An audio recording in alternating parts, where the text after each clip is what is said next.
আসসালামু আলাইকুম ওরহমতুল্লাহি ওবরাকাতুহু। আপনারা সবাই কেমন আছেন? আশা করি আল্লাহর অশেষ রহমতে আপনারা সকলেই বেশ ভালো আছেন। তো আজকে আমি আপনাদের সকলের জন্য নতুন একটা গল্প নিয়ে হাজির হলাম। গল্পটি আশা করি সবারই খুব ভালো লাগবে। গল্পটি কার কাছে কেমন লেগেছে অবশ্যই আমাদেরকে কমেন্ট করে জানাবেন। গল্পটি ভালো লেগে থাকলে অবশ্যই একটা লাইক দিবেন এবং শেয়ার করে দিবেন আপনার পরিচিত জনের কাছে, এবং অবশ্যই এই চ্যানেলটিকে সাবস্ক্রাইব করতে ভুলবেন না। তাহলে এবার চলুন সরাসরি গল্পে চলে যায়। হন্তদন্ত হয়ে তিনতলার কর্নারে রুমে ঢুকল এলোমেলো চুলের ১৬ বছরের তরুণীটি। এদিক সেদিক তাকিয়ে কোনো উপায় না পেয়ে হাতের ডায়েরিটা রুমে পড়ে থাকা বইয়ের ভাঁজের ভেতর লুকিয়ে রেখে ছুটে নিচে এলো। ১৬ বছরের তরুণী চায় না তার এই ডায়েরি কারো হাতে পড়ুক। নিজের মনের হাজারো অব্যক্ত কথা আছে এই ডায়েরির পাতায়, যা হয়তো কোনোদিন কেউ জানবে না, যা রয়ে যাবে নিজের মনের অগোচরে, যা রয়ে যাবে ডায়েরির পাতায়। সকাল থেকেই শান্তিনীর ভবনে হইচই চলছে। আজ শান্তিনীরের একমাত্র উত্তরাধিকারী দেশ ছেড়ে কানাডা চলে যাবে উচ্চশিক্ষার জন্য। এয়ারপোর্টে সবাই দাঁড়িয়ে আছে, চোখের জলে বিদায় নিল শান্তিনীরের উত্তরাধিকারীকে। চৈত্র মাস, রোদের প্রখরতা এতই বেশি যে ঘরের ভেতরই গলা শুকিয়ে কাঠ হয়ে যায়। এক বিন্দু বাতাস নেই, গাছের একটি পাতাও নড়ছে না। দোচালা টিনের ঘর থেকে হ্যাংলা গরনের এক তরুণী বের হয়ে দৌড় দিল ঘরের উত্তর দিকে। উত্তর দিকে পুকুর পাড় রয়েছে, সেখানে সবাই মিলে একসাথে বসে পুতুল খেলা থেকে শুরু করে গল্পগুজব করে। লিপি নামের এক তরুণী দৌড়ে এলো তার হাতের পুতুল নিয়ে। খুব সুন্দর করে বউ সাজিয়েছে। রূপা পুতুলটা হাতে নিয়ে নেড়েচেড়ে দেখছে। রূপার খুব ইচ্ছে একটা সুন্দর পুতুল বউ বানাবে, কিন্তু পুতুল বানানোর যে কাপড় লাগে সেটাই নেই তার কাছে। রূপার বাবা মানুষের খেতে মজুরি খাটে, মাস শেষে চাল আনতেই অনেক টানাপোড়েন যায়। আবার এদিকে রূপার স্কুলের বেতন বাবদ পড়ালেখার বাকি খরচা সামলে উঠতেই হিমশিম খেতে হয় রূপার বাবা আজিজকে। রূপার মা ঘরেই থাকেন। সবকিছু ভেবেই রূপার আর পুতুল বানানো হয় না। ভাবনা থেকে বের হয়ে রূপা তার সঙ্গীদের সাথে পুতুল খেলায় মনোযোগ দিল। লিপির পুতুল বউটার আজ বিয়ে হবে, তাই লিপি, কণা, মিনু, লতা, ঝুমা এবং রূপা সবাই যে যার ঘর থেকে আলু, পেঁয়াজ, ডাল, চাল ইত্যাদি নিয়ে এসেছে।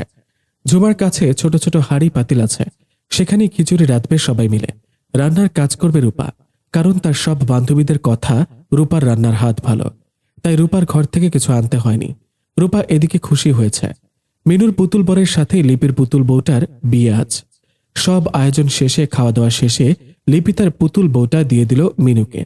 রূপা শুধু অবাক হয়ে দেখছে, মনে মনে ভাবছে, বিয়ে হলে বুঝি বউকে চলে যেতে হয়। সন্ধ্যার আগেই সবাই যে যার ঘরে ফিরে গেল।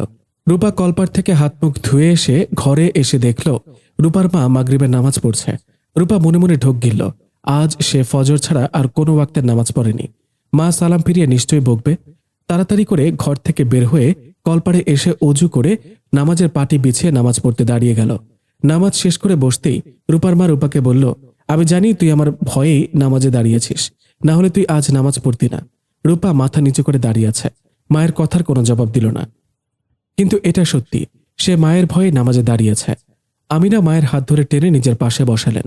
কণ্ঠ যথেষ্ট স্বাভাবিক রেখে বললেন, আল্লাহকে ভয় না করে যদি আল্লাহর কোনো বান্দাকে ভয় করে নামাজ আদায় করা হয়, সে নামাজ আল্লাহ কবুল করেন না। কারণ তুই আল্লাহকে নয় আমাকে ভয় করেছিস। ভয় করবি শুধুমাত্র আল্লাহকে। এটা শিরক হয়ে যায় মা। সবসময় আল্লাহর সন্তুষ্টির জন্য কাজ করবি, সেই কাজ যেমনই হোক। যদি সেটা মানুষের মুখে নিন্দিত হয় তবে হোক। মানুষের মুখের কথাকে প্রাধান্য দিবি না কখনো, শুধুমাত্র আল্লাহকে খুশি করার চিন্তা করবি, কারণ পুরস্কার তো আল্লাহ দিবেন, মানুষ নয়। রূপা কান্না ভেজা গলায় বলল, আর কখনো হবে না আম্মা, এখন থেকে আল্লাহকে ভয় করব। আর এমন বেপরোয়া চলাফেরা করছিস কেন? এসব কোথা থেকে শিখেছিস? কয়টায় ঘর থেকে বেরিয়েছিস?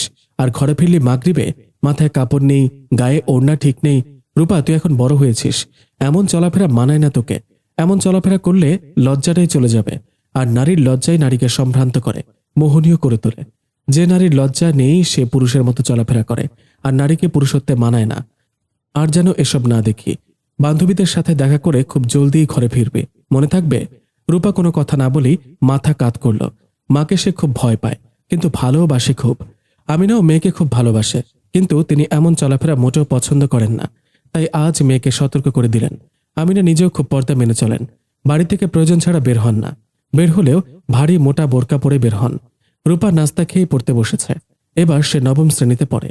রূপার ইচ্ছে সে খুব ভালোভাবে পড়বে, তারপর নিজেও অসহায় গরিব ছেলে মেয়েদের পড়ালেখা শিখাবে। সে প্রায় সময় মাকে বলে তার ইচ্ছের কথা। আমিনা নিজেও রূপাকে সমর্থন করেন। স্কুল থেকে ফিরে রূপা দেখল বাড়িতে অনেক মানুষ আর রান্নাবান্নার অনেক আয়োজন চলছে। সে সামনের দরজা দিয়ে না ঢুকে পেছনের দরজা দিয়ে ঘরে ঢুকল। গায়ের বড় ওড়নাটা খুলে রাখলো। মাকে দেখতে পাচ্ছে না, কি হয়েছে বাড়িতে কিছুই বুঝতে পারছে না। কাঁধের ব্যাগটা খাটের ওপর রাখতেই বাড়ির পাশের চাচি রূপাকে বলল, কেমনে কেমনে এমন সম্বন্ধ আইলো তোর? নাইলে এমন সম্বন্ধ তো জীবনেও আসতো না। অমন বড় ঘরের পোলা কি দেখা তোরে নিতে আইসা আল্লাহ জানে। আমার মাইয়াটা রূপে গুণে মাশাল্লাহ, কিন্তু সম্বন্ধ আইয়ে কামলার পোলা গো। তোর তো গায়ের রং ময়লা, কেমনে আইলো এমন সম্বন্ধ? রূপা তৎক্ষণাৎ বিষম খেল। সে আগামাথা কিছুই বুঝতে পারছে না। কিসের সম্বন্ধ, কিসের ছেলে? আবার বলল তার গায়ের রং ময়লা। রূপার চোখে পানি চলে এলো। তার গায়ের রং শ্যামলা, তাই বলে এভাবে বলবে? রূপা কিছু না বলে চুপ করে বসে রইল। মহিলাটা আরো কিছু কথা বলে চলে গেল। রূপা ধীরে সুস্থে কাপড় বদলাচ্ছে। রুম থেকে বের হয়ে মাকে দেখল। আমিনা মেয়ের চেহারাটা এমন মলিন দেখে হাতের কাজ ফেলে ছুটে এলেন। রূপাকে রুমে এনে পাশে বসিয়ে বললেন, আমাকে ভুল বুঝিস না রূপা, এছাড়া আর কোনো পথ ছিল না মা। রূপা অবাক চোখে মায়ের দিকে তাকিয়ে আছে। কিসের কি বলছে কিছুই বুঝতে পারছে না। রূপার চাহনি দেখে আমিনা এবার সব খুলে বলতে শুরু করলো, তোর বাবা খুব অসুস্থ রূপা, লিভারের সমস্যা দেখা দিয়েছে। সামনের ঘরটায় যিনি বসে আছেন ইনি হচ্ছে তোর বাবার দুঃসম্পর্কের চাচাতো ভাই। ওনার ছেলের জন্য মেয়ে খুঁজছিলেন।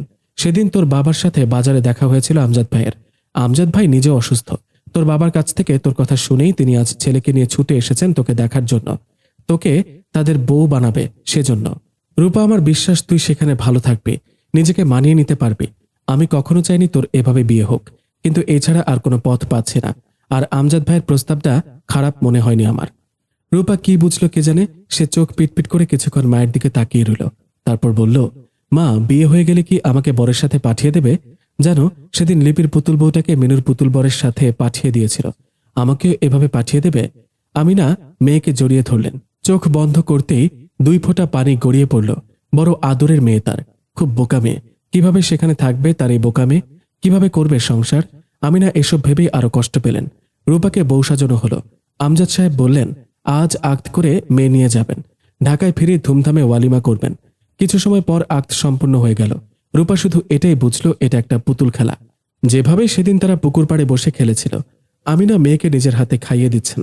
রূপা ভাত খাচ্ছে আর হাতের চুড়ি কাপড়গুলো দেখছিল। দরজার ফাঁক দিয়ে এক নজর দেখছিল তার সদ্য বিবাহিত বরকে। তখনই মনে মনে বলল, পুতুল বর। রূপা মায়ের দিকে তাকিয়ে বলল, আচ্ছা মা, আমার বরটা কি কিছুদিন পর অন্য কারো হয়ে যাবে? আমিনা মেয়ের কথায় বিস্মিত হলেন। মেয়ের দিকে তাকালেন ভালো করে। রূপা সেদিকে খেয়াল নেই।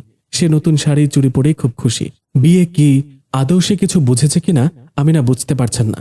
মনে মনে দীর্ঘশ্বাস ফেললেন। তার মেয়েটা খুবই বোকা। মায়ের চুড়ি ঘাটতে ঘাটতে রূপা বলল, মা জানো, মিনুর পুতুল বরটা লিপির পুতুল বউকে রেখে তাদের পাশের বাড়ির খেয়া মেয়েটার পুতুল বউকে বিয়ে করেছে। মা, আমার বরটাও কি এমন করে কাউকে বিয়ে করে ফেলবে? আমি কি খুব কাঁদব? আমিনা বিস্মিত নয়নে তাকিয়ে রইল। চোখে পানি টলমল করছে। মনে মনে ভাবল, কোনো ভুল করছি না তো এখানে মেয়েটাকে দিয়ে? না না, আমজাদ ভাই তো বললেন রূপা আমার মেয়ের মতো থাকবে। আমিনা উঠে এসে রূপার কপালে চুমু দিয়ে মেয়ের মুখের দিকে তাকালেন। রূপা হাসি হাসি মুখে মায়ের দিকে তাকিয়ে বলল, মা, আমাকে কি আজ খুব সুন্দর লাগছে? আমিনা মেয়েকে বুকের সাথে চেপে ধরে ডুকরে কেঁদে দিলেন। চোখের পানি মুছে মেয়ের মুখের দিকে তাকিয়ে বললেন, মেঘে ঢেকে দেওয়ার পর চাঁদকে দেখতে যেমন রূপালী লাগে, ঠিক তেমন রূপালী চাঁদের মতো লাগছে। রূপা মায়ের দিকে তাকিয়ে বলল, কিন্তু সবাই যে বলে আমার গায়ের রং ময়লা। ছি মা, আল্লাহ তার প্রতিটা বান্দাকে খুব যত্ন করে বানিয়েছেন, তাই কাউকে হেয় করলে আল্লাহ রাগ করেন। এসব আর ভাববি না, ঠিক আছে? আমি তো ভাবি না মা, সবাই আমাকে বলে এই কথা। সবাই জানে না এই কথার জন্য আল্লাহ তাকে কত শাস্তি দেবেন, তুই তো জানিস। তাই তুই কখনো কাউকে এভাবে বলবি না। আর কে বলেছে তোর গায়ের রং ময়লা? তোর দীঘল কালো ঘন লম্বা চুল যখন বাতাসে উড়ে তখন দেখতে নদীর ঢেউয়ের মতন লাগে। আমার মেয়ের ডাগর আঁখি দুটো কতটা মায়াবী সেটা কি কেউ জানে? তাই গায়ের রং নিয়ে কখনো কষ্ট পাবে না।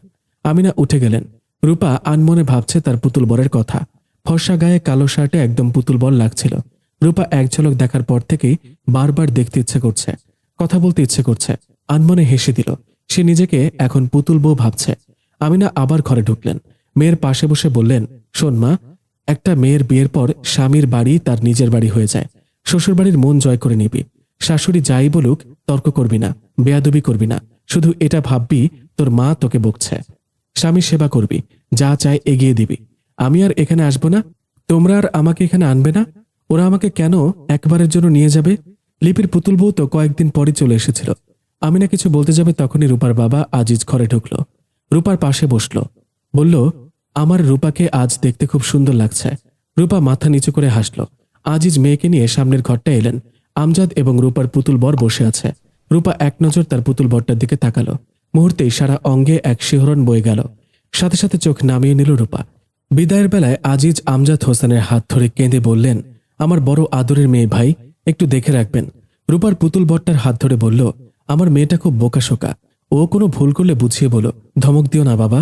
মেয়েকে আমি কোনোদিন ধমক দিইনি। আমজাদ হোসেন আজিজের হাত ধরে বললেন, চিন্তা করিস না। গাড়িতে উঠিয়ে নেওয়ার সময় রূপার এক ভোঁতা যন্ত্রণা হলো মনে। আশেপাশে তাকিয়ে মাকে খুঁজল। মাকে না দেখে সবার মাঝ থেকে দৌড়ে এলো ঘরে। আমিনা রূপার খাটের উপর বসে কাঁদছিল। রূপা আম্মা বলে ডাকলো। আমিনা রূপার দিকে তাকাতে রূপা ঝাঁপিয়ে পড়ল আমিনার বুকে। হাউমাউ করে কেঁদে বলল, আম্মা আমি যাব না, আমি তোমাকে ছেড়ে যাব না আম্মা, ওদের বলো আমাকে রেখে যেতে। আমিনা মমতায় আগড়ে ধরল রূপাকে বুকের সাথে। পেছনে আজিজ এসে দাঁড়িয়েছিল। মেয়েকে আমিনার কাছ থেকে সরাতেই বাবার বুকে ঝাঁপিয়ে পড়ে বলল, আব্বা আমাকে কেন এদের কাছে দিয়ে দিচ্ছ? আব্বা আমি তোমাদের ছেড়ে কোথাও যাব না আব্বা, ওদের বলো চলে যেতে। গধূলি বিকেলের দিকে পুরো আকাশে কমলা আভা ছড়িয়ে পড়েছে। রূপা বাড়ির জানালার কাছে মুখ এনে আকাশের দিকে তাকালো। সূর্য নিজ ঘরে প্রবেশ করেছে বেশ কিছুক্ষণ হলো। আস্তে আস্তে অন্ধকার নেমে আসতে শুরু করেছে পৃথিবীতে। বাতাসের ঝাপটায় রূপার সামনের চুলগুলো বারবার এলোমেলো করে দিচ্ছে। রূপা এভাবেই বসে আছে। ভালো লাগছে বাইরের দিকে তাকিয়ে থাকতে। এই শহরে কত জ্যাম, কত কোলাহল, কত মানুষ, কারো কোনো দিকে খেয়াল নেই। কেউ কারো দিকে তাকায় না, যে যার গন্তব্যে ছুটে চলছে। আর আমাদের গ্রামে সবাই কত সুন্দর মিলেমিশে থাকতো। পুকুর পাড়ে বসে সব বান্ধবীরা মিলে কত খেলেছি, অথচ আসার সময় কারোর সাথে দেখা হলো না। রূপা মনে মনে কথাগুলো ভাবছিল। একটা বড় গেট দিয়ে গাড়ি ঢুকেছে। আলিশান এক বাড়ির সামনে গাড়ি থেমে গেল। রূপা গাড়ির জানালা দিয়ে হা করে বাড়িটার দিকে তাকিয়ে আছে। এত সুন্দর বাড়ি সে আগে কখনো দেখেনি। সবাই গাড়ি থেকে নেমে গেল। রূপার তথাকথিত পুতুল বর এসে রূপার সামনের দরজা খুলে দিল। গম্ভীর এবং ভরাট কণ্ঠে বলল, নামো। রূপা গাড়ি থেকে নেমে এক নজর তার পুতুল বরের দিকে তাকিয়ে চোখ নামিয়ে নিল। একে একে বাড়ির ভেতর থেকে সবাই বেরিয়ে এলো। একজন মধ্যবয়সী নারী, দুজন পূর্ণবয়স্ক মেয়ে। একটা গোল ফ্রক পরেছে, সাথে জিন্স। আরেকজন কেমন যেন ছোট ছোট কাপড় পরেছে। আমজাদ এসে রূপার হাত ধরে বাড়ির মেইন ডোরের সামনে এনে মধ্যবয়স্ক নারীর সামনে দাঁড় করিয়ে বললেন, রূপা ইনি তোমার শাশুড়ি, আজ থেকে উনাকে মা বলে ডাকবে, সালাম করো। রূপা মাথা কাত করে বলল, আসসালামু আলাইকুম। মধ্যবয়স্ক নারী রূপার দিকে কটমট চোখে তাকিয়ে রূপার পুতুল বরের সামনে দাঁড়ালো। আমজাদ হোসেন ফ্রক পরা মেয়েকে ডাকলেন, রিনি এটা তোর ভাবি, আজ থেকে ভাবি বলে ডাকবি। এই যে মামনি ইকরা, ও তোমার ছোট তাও সম্পর্কে, কিন্তু তোমার ভাবি হবে। রিনি মেয়েটা রূপার সামনে দাঁড়িয়ে উপর থেকে নিচ পর্যন্ত এক নজর দেখে সরে গেল। ইকরা রূপার মুখের দিকে তাকিয়ে থেকে আবার রূপার পুতুল বরের দিকে তাকালো। রূপা কিছুই বুঝল না কেন ওরা ওর দিকে এভাবে তাকাচ্ছে। আমজাদ সাহেব রূপার হাত ধরে ভেতরে নিয়ে গেলেন। সবাই তাদের পিছু পিছু ভেতরে এলো। রূপা অবাক হয়ে পুরো ঘরটা দেখছে। কোনো সাজ নেই বাড়িতে, বিয়ে বাড়ি বলে মনেই হচ্ছে না। তারপরেও কত সুন্দর করে সাজানো ঘরটা, একটু ময়লা নেই কোথাও। রূপা চোখ ঘুরিয়ে এদিক সেদিক তাকাচ্ছিল। দেখলো তার পুতুল বর সিঁড়ি দিয়ে উপরে উঠে গেছে। রূপা সেদিকে তাকিয়ে রইল। আমজাদ সাহেব বললেন, রিনি তোর ভাবিকে রুমে নিয়ে যা। ইকরা তুমিও যাও, আজ অনেক ধকল গেছে, জার্নি হয়েছে লম্বা, মেয়েটাও ক্লান্ত। রূপা মা যাও তোমার ননদীদের সাথে। রূপা উঠে দাঁড়ালো। ইকরা এবং রিনির পেছন পেছন সিঁড়ি বেয়ে উপরে উঠছে আর আশেপাশে তাকাচ্ছে। কত সুন্দর সিঁড়িগুলো। একটা দরজার সামনে এসে দাঁড়িয়ে গেল। রিনি বলল, যাও ভেতরে, এটাই ভাইয়ার রুম। দুজনে চলে গেল। তাদের যাওয়ার দিকে 1 মিনিট তাকিয়ে রইল রূপা। কেমন যেন অস্বস্তি লাগছে। ভেতরে কেউ কি আছে? নক করব নাকি না করে ভেতরে চলে যাব? এসব ভেবে ভেবেই রূপা কয়েকবার দরজায় নক করল। ভেতর থেকে কোনো সাড়া শব্দ না পেয়ে দরজা ঠেলে ভেতরে ঢুকলো। রুমটা দেখে আরেক দফা অবাক হলো। এত সুন্দর গোছানো রুম সে আগে কখনো দেখেনি। ঘুরে ঘুরে দেখছে রুমটা। পেছন ফিরতে চমকে গেল রূপা। তার সদ্য বিবাহিত পুতুল বর খালি গায়ে তার সামনে দাঁড়িয়ে আছে। রূপা চোখ নামিয়ে নিল। তার পুতুল বর তাকে পাশ কাটিয়ে গিয়ে দরজা বন্ধ করে দিল। খাটে বসে ঝাঁঝিয়ে বলল, সহ্য করতে পারছি না তোমাকে, তোমার এই চেহারাটা, সামনে থেকে যাও। একটা বালিশ আর কাঁথা ছুঁড়ে মারল ফ্লোরে। তারপর বাতি নিভিয়ে শুয়ে পড়ল। রূপা এখনো ঠায় দাঁড়িয়ে আছে। কেন যেন কান্না পাচ্ছে। মায়ের কথা মনে পড়ছে বারবার। রূপা এদিক সেদিক তাকিয়ে একটা দরজা দেখল, যেখান থেকে হালকা আলো আসছে। রূপা সেদিকে এগিয়ে গেল। দরজার সামনে দাঁড়িয়ে চারপাশে তাকাতে মনটা ভরে গেল। একটা বারান্দা, এটা অনেক বড়। একটা বড় সোফা আছে, সামনে কাঁচের টেবিল। রূপা সেদিকে এগিয়ে গেল। রাস্তার পাশের হলুদ আলোতে বারান্দাটা হালকা আলোকিত হয়ে উঠেছে। রূপা সোফায় ধপ করে বসে পড়ল। সোফায় বসতেই অনেকটা দেবে গেল নিচের দিকে। রূপা আনমনে হেসে দিল। আবার দাঁড়িয়ে গিয়ে ধপ করে বসতেই আবার কিছুটা দেবে গেল। বাম পাশে তাকাতেই একটা দোলনা চোখে পড়ল। রূপা সেদিকে এগিয়ে যায়। দোলনা দেখে আরো খুশি হয়। দোলনায় বসে কিছুক্ষণ দোল খায়। কিছুক্ষণ দোলনায় বসে থেকে উঠে রেলিংয়ের পাশে দাঁড়ালো। এখান থেকে নিচে অনেক গাছ দেখা যাচ্ছে। আবছা আলোয় অনেক ভালোই লাগছে। একটা পরিচিত ফুলের ঘ্রাণ নাকে লাগলো। রূপা লম্বা শ্বাস টেনে নিয়ে আস্তে করে বলল, কাঠগোলাপ। আরো খুশি হয় রূপা। আবার এসে দোলনায় বসে। দোলনায় দোল খেতে খেতে এদিক সেদিক তাকিয়ে দেখে বারবার। চোখে আলো পড়তেই ঘুম ভেঙে যায় আবরারের। হালকা পিটপিট করে চোখ মেলে এদিক সেদিক তাকায়। তারপর আস্তে উঠে বসে। ঘড়িতে সময় দেখল সকাল 7টা বাজে। ওহ শিট বলে মাথা চেপে ধরে বসে। আজ উঠতে দেরি হয়ে গেছে। জিম করার টাইমও চলে গেছে।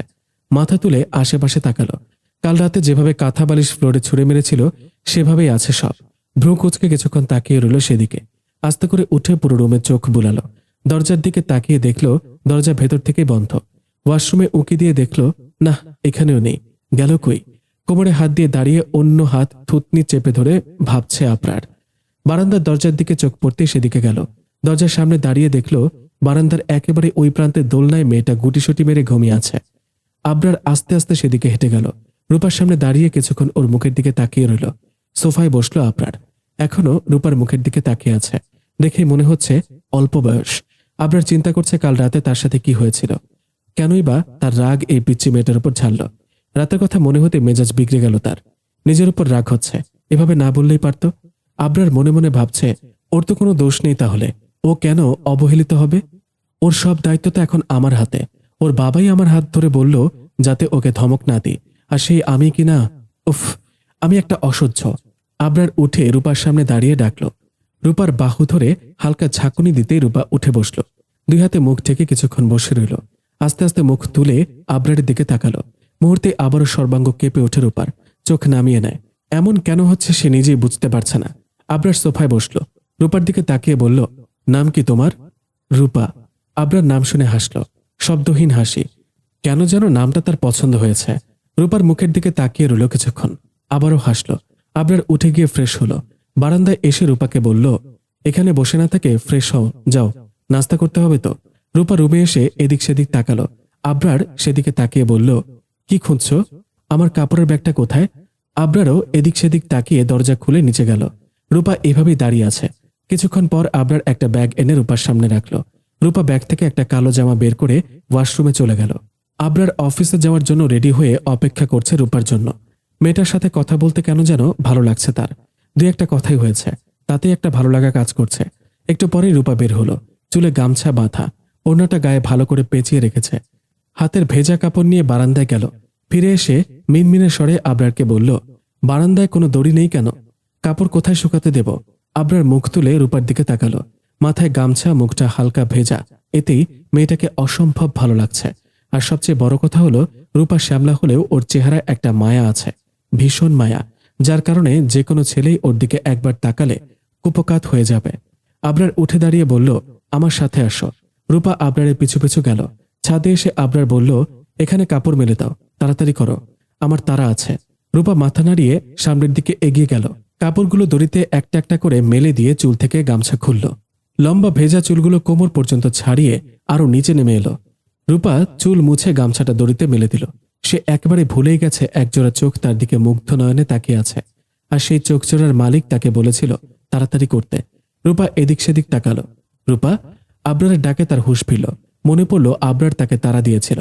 তাড়াতাড়ি করে ওড়না দিয়ে মাথা ঢেকে আবরারের সামনে এসে বলল, আসলে আমি ভুলে গিয়েছিলাম আপনি যে দাঁড়িয়ে আছেন আর তাড়াতাড়ি করতে বলেছিলেন, সরি। আবরার কিছু বলল না, নিচে নেমে গেল। রূপাও পেছন পেছনে নিচে নেমে এলো। দুজনকে একসাথে নামতে দেখে আমজাদ সাহেব হাসলেন। একসাথে দারুণ মানিয়েছে দুটোকে। রূপার শাশুড়ি শাহেদা মুখ বাঁকালেন। রিনি এক নজর সেদিকে তাকিয়ে খাওয়ায় মনোযোগ দিল। আবরার রূপাকে একটা চেয়ার টেনে বসিয়ে দিল। নিজেও রূপার পাশে চেয়ারে বসল। রূপার প্লেটে নিজে নাস্তা দিচ্ছে, তারপর নিজের প্লেটে নিল।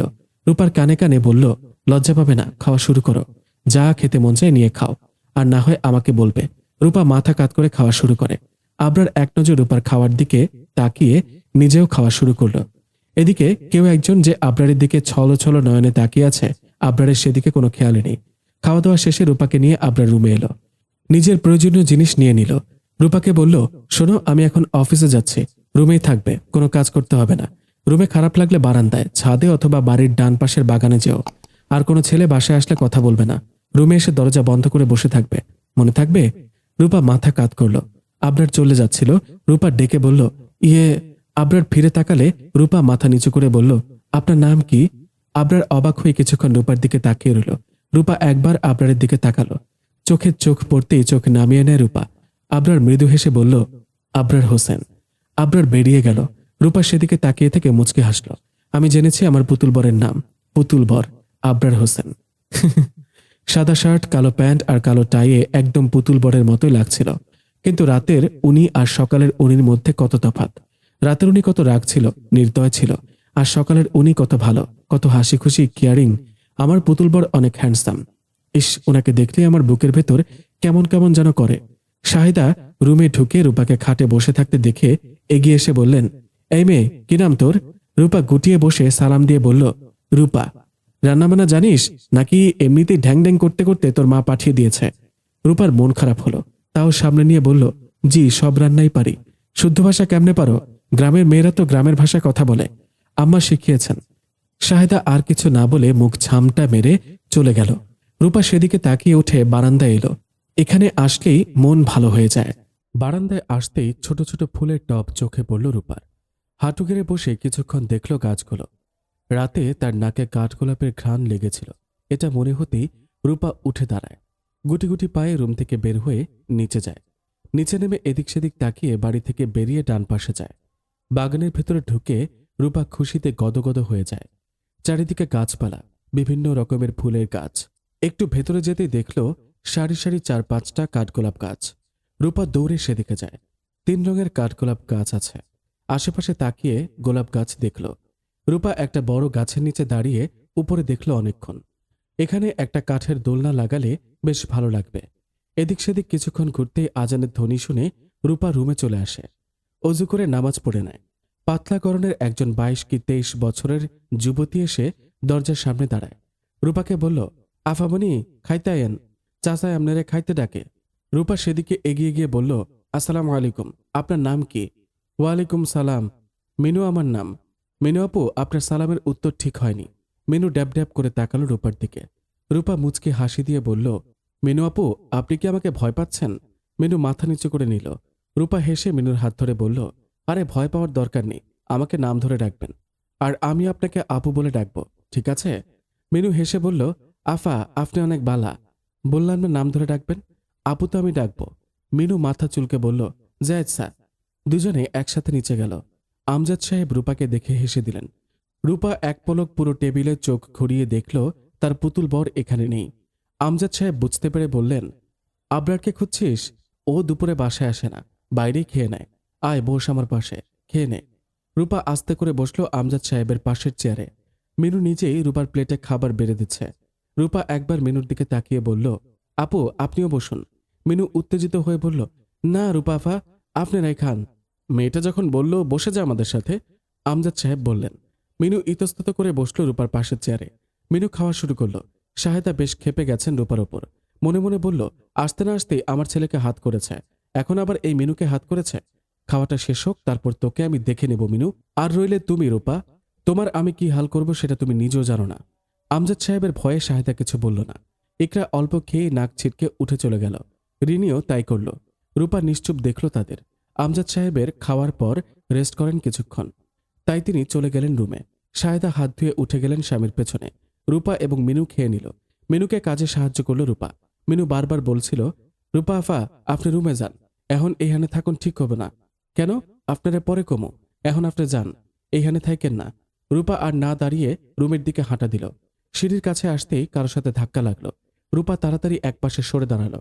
ঘোমটা ভালো করে টেনে দিল। মাথা হালকা উঁচু করতে দেখল একটা ছেলে তার দিকে তাকিয়ে আছে। রূপা চলে যেতে নিলেই ছেলেটা বলল, are you mad? No no, dress up তো অন্য কিছু বলে। রূপা নাকে হাত দিয়ে দাঁড়িয়ে আছে। লোকটার গায়ে থেকে বাজে গন্ধ আসছে। Hey beautiful, what are you thinking? You are so. ভাইজান, রূপা আফা আবরার ভাইয়ের বউ। মিনু পেছন থেকে বলল। ছেলেটা এক পলক রূপাকে ওপর থেকে নিচ পর্যন্ত স্ক্যান করে নিল। মিনু রূপাকে ইশারা দিল তাড়াতাড়ি রুমে চলে যাওয়ার জন্য। রূপা তাড়াতাড়ি রুমে চলে গেল। ছেলেটা কয়েকবার ডেকেছে পেছন থেকে, কিন্তু রূপা দাঁড়ায়নি। রুমে এসে দরজা আটকে দিল। খাটের এক কোণে বসে ভাবছে সবকিছু। ছেলেটা কি এভাবে কেন কথা বলল, আর আমার দিকে এভাবেই কেন তাকালো? কি বাজে গন্ধ আসছিল ছেলেটার শরীর থেকে। ছি। রূপা উঠে বারান্দায় গেল। দোলনায় বসে কিছুক্ষণ দোল খেল। সময় কাটছে না, কি করবে সেটাই ভেবে পাচ্ছে না। ডান পাশে রেলিংয়ের কাছে গিয়ে দাঁড়ালো। নিচের বাগান দেখা যাচ্ছে, কি সুন্দর লাগছে। রূপার নিজের গ্রামের কথা মনে পড়ে গেল। সবাই মিলে কত খেলেছে। মায়ের কথা মনে পড়ে গেল। সেই সময় সে মায়ের সাথে ঘুমাতো। মাঝে মাঝে মা ঘুমিয়ে গেলে সে চুপি চুপি উঠে বান্ধবীদের সাথে খেলতে চলে যেত। আবার কখনো কখনো মা ঘুমিয়ে গেলে তার ঘুম না আসলে রান্না করত। যেটাই সামনে পেত তাই রান্না করত, যার কারণে রান্নার হাত এত ভালো। মা ঘুম থেকে উঠে রান্নাগুলো দেখলে হেসে দিত। রূপার মায়ের হাসিটা মনে করে নিজেও হাসল। পরক্ষণেই খেয়াল হলো তার চোখ বেয়ে পানি পড়ছে। কাল দুপুরের সেই ভোঁতা যন্ত্রণাটা আবার হচ্ছে। ইচ্ছা করছে ছুটে মায়ের কাছে চলে যেতে। রূপা কাঁদতে কাঁদতে ফ্লোরে বসে পড়ে। মা মা বলে মৃদু চিৎকার করে কেঁদেছে। অনেকটা ক্লান্ত হয়ে বাসায় ফিরল আবরার। ঘামের শার্ট চুপসে গেছে। এই কদিন একটু বেশি গরম পড়েছে। ক্লান্ত শরীর বেয়ে উঠে এলো রুমে। রুমে ঢুকেই রূপার দিকে নজর পড়ল। এলোমেলো হয়ে শুয়ে আছে খাটে। আবরার মৃদু হাসল। আজ সারাদিনে রূপার কথা অনেকবার মনে পড়েছে। কাছে গিয়ে দেখল রূপা ঘুমাচ্ছে। আবরার 2 আঙুল কপালে চেপে ধরল। মেয়েটার কাপড় ঠিক নেই, হাত পা ছড়িয়ে ঘুমোচ্ছে। আবরার এক কদম হাঁটতেই পেছন থেকে পুরুষ কণ্ঠে কেউ বলল, she is so beautiful. Abrar পেছনে তাকালো। মাহিম দাঁড়িয়ে আছে। আবরার মাহিমের দিকে তাকিয়ে কাট কাট গলায় বলল, গেট আউট। আরে যাবো তো, তাড়িয়ে দিচ্ছিস কেন? বাট জিতেছিস তুই। She is very don't you dare. Abrar এক প্রকার খেপে গিয়ে বলল, ও ও ওকে, এত প্রেম। By the way, look at her. International size maybe 34 or 36। Abrar 2 হাত শক্ত করে মুঠ করে নিল। চোয়াল শক্ত হয়ে এলো। চোখ দুটো লাল হয়ে এসেছে। মাহিম আবরার দিকে তাকিয়ে বলল, cool bro, just kidding. Look, she is very young. একেবারে উঠতি যৌবন, এখনই তো খেয়ে মজা। আবরার রাগে গজগজ করতে করতে এগিয়ে এসে বলল, you bitch, I will kill you. Mahim হাসতে হাসতে বেরিয়ে গেল। আবরার দরজা দ্রুত বেঁধে দিল। রূপার দিকে এক পলক তাকালো। মেদহীন পেটের উপর থেকে 3 পিসটা সরে গেছে। ওড়না ফ্লোরে পড়ে আছে, যার কারণে দেহের উঁচু নিচু ভাঁজ স্পষ্ট। মাহিমের কথাগুলো মনে হতেই রাগ লাগছে আবরারের। রূপার দিকে এগিয়ে গিয়ে ওর কাপড় ঠিক করে দিল। ওড়নাটা তুলে গায়ের উপর ভালো করে পরিয়ে দিল। সব ঠিক করে হাত ধরে হালকা ঝাঁকুনি দিতেই রূপা চোখ মেলে তাকায় আবরারের দিকে। আবরারকে দেখে ছট করে উঠে বসে। ঘোমটা দিল ভালো করে। আবরার আয়নার সামনে দাঁড়িয়ে টাই খুলল। ক্লান্ত হাতে ঘড়ি খুলল। শার্টের বোতাম খুলে কাভার থেকে টি শার্ট ট্রাউজার নিয়ে এক পলক রূপার দিকে তাকালো। রূপা মাথা নিচু করে ঝিমুচ্ছে। আবরার মুচকি হাসে। ওয়াশরুমে চলে গেল। ওয়াশরুম থেকে বের হয়ে এসে রূপার দিকে তাকালো। মেয়েটা এখনো ঝিমুচ্ছে। রূপা, ডাকলো আবরার। জি। বেশি ঘুম আসছে তোমার? হুম। খেয়েছ? হুম। আবরার তাকালো রূপার দিকে। এতক্ষণ অফিসের ফাইলগুলো একটা একটা করে বের করছিল। ফাইলগুলো হাত থেকে রেখে রূপার দিকে তাকিয়ে বলল, কোন ক্লাসে পড়তে তুমি? রূপার ঘুম উড়ে গেল। আবরারের দিকে তাকালো। দেখলো তার পুতুল বর ওর দিকে তাকিয়ে আছে। চোখ নামিয়ে নিল। কেন যেন এই চোখ দুটোর দিকে তাকিয়ে কথা বলতে পারে না সে। মাথা নিচু করে বলল, ক্লাস 9-এ পড়তাম। ওহ, একেবারেই পিচ্ছি। আমি ভাবলাম কলেজে পড়ে টরে। বিড়বিড় করে বলল আবরার। কিছু বললেন? আবরার হাতের ফাইলে মনোযোগ দিয়ে বলল, শুদ্ধ ভাষা কিভাবে শিখলে? আম্মা শিখিয়েছেন। এম ইন লাইফ কি? টিচার হওয়া। খুশি হয়ে বলল রূপা। আবরার সেদিকে তাকালো। রূপার মুখের হাসির দিকে কিছুক্ষণ তাকিয়ে রইল। এই পিচ্চি মেয়েটার সাথে তার কথা বলতে ভালো লাগছে। শুধু ভালো না, অনেকটাই ভালো লাগছে। সারাদিন শুধু অপেক্ষা করেছে কখন বাসায় আসবে আর রূপার সাথে গল্প করবে। আবরার মনে মনে হাসল। শেষ পর্যন্ত পিচ্চি একটা মেয়েকে বন্ধু বানাতে চাইছে সে। আবরার ফাইলের দিকে তাকিয়ে বলল, এখন পড়তে ইচ্ছে হয় না? খুব ইচ্ছে হয়। ঠিক আছে, কাল তোমায় স্কুলে ভর্তি করিয়ে দেব। রূপা খুশিতে গদগদ হয়ে বলল, সত্যি? আবরারও হেসে বলল, হুম। খুশি লাগছে? অনেক। কিছুক্ষণ দুজনেই চুপ করে রইল। রূপা তার স্কুলে যাওয়া নিয়ে ভাবছে। কত বান্ধবী হবে, সবাই গল্প করবে, আবার পুতুল খেলবে। উফ, মজাই হবে। আবরার ভাবছে বাসার পাশে কাছে ধারে কোনো গার্লস স্কুলে ভর্তি করিয়ে দেবে। কালই বাবার সাথে কথা বলতে হবে। মাহিমের কথা মনে হতেই আবরার কপাল কুঁচকে বলল, আজ কোনো ছেলে কি তোমায় কিছু বলেছে? রূপা কিছুক্ষণ ভাবল, তারপর বলল, হ্যাঁ, দুপুরের দিকে। ছেলেটার শরীর থেকে কি বাজে গন্ধ আসছিল, আর আমার দিকে কেমন কেমন করে যেন তাকালো। রূপা ঠোঁট ফুলিয়ে কথাগুলো বলল, আবরারের রাগ হওয়ার বদলে রূপার ঠোঁট ফুলিয়ে কথা বলাটা উপভোগ করল। এতটা কিউট মেয়েটা। আবরারের ইচ্ছা করে ওর গাল টেনে দিতে। আবরার ফাইল রেখে বলল, কাল থেকে বাসায় আমি না থাকলে দরজা আটকে বসে থাকবে। রুমের বাইরে যাওয়ার কোনো দরকার নেই। আমি আসলে তারপর বের হবে, ঠিক আছে?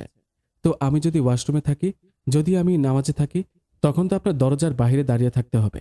আমার কাছে লকের চাবি আছে। তোমার দরজা খুলতে দেরি হলে আমি চাবি দিয়ে দরজা খুলে রুমে ঢুকে যাব। বাসায় কাজ করব না? জানেন, মিনু আপু সারাদিন অনেক কষ্ট করে কাজ করে। আমি আজকে একটু সাহায্য করতে চাইলাম, কিন্তু মিনু আপু আমাকে ঠেলে উপরে পাঠিয়ে দিল। বলল, এখন এখানে থাকতে হবে না। ঠিক করেছে। আর তোমার কোনো কাজ করতে হবে না, মিনু আছে, ও সব সামনে নেবে। রূপা গালে হাত দিয়ে বসল। আবরার সেদিকে তাকিয়ে বলল, খাওনি কেন? আপনার জন্য বসেছিলাম, তারপর কখন যেন ঘুমিয়ে গেছি।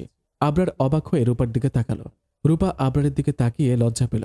আমতা আমতা করে বলল, গ্রামে থাকতে দেখেছি আম্মা বসে থাকতো যতক্ষণ না পর্যন্ত আব্বা আসতো, তারপর একসাথে বসে খেত। তাই আমিও। কেন বসে থাকতো? কারণ আব্বা ছিল আম্মার পুতুল বর, আর আপনি আমার পুতুল বর।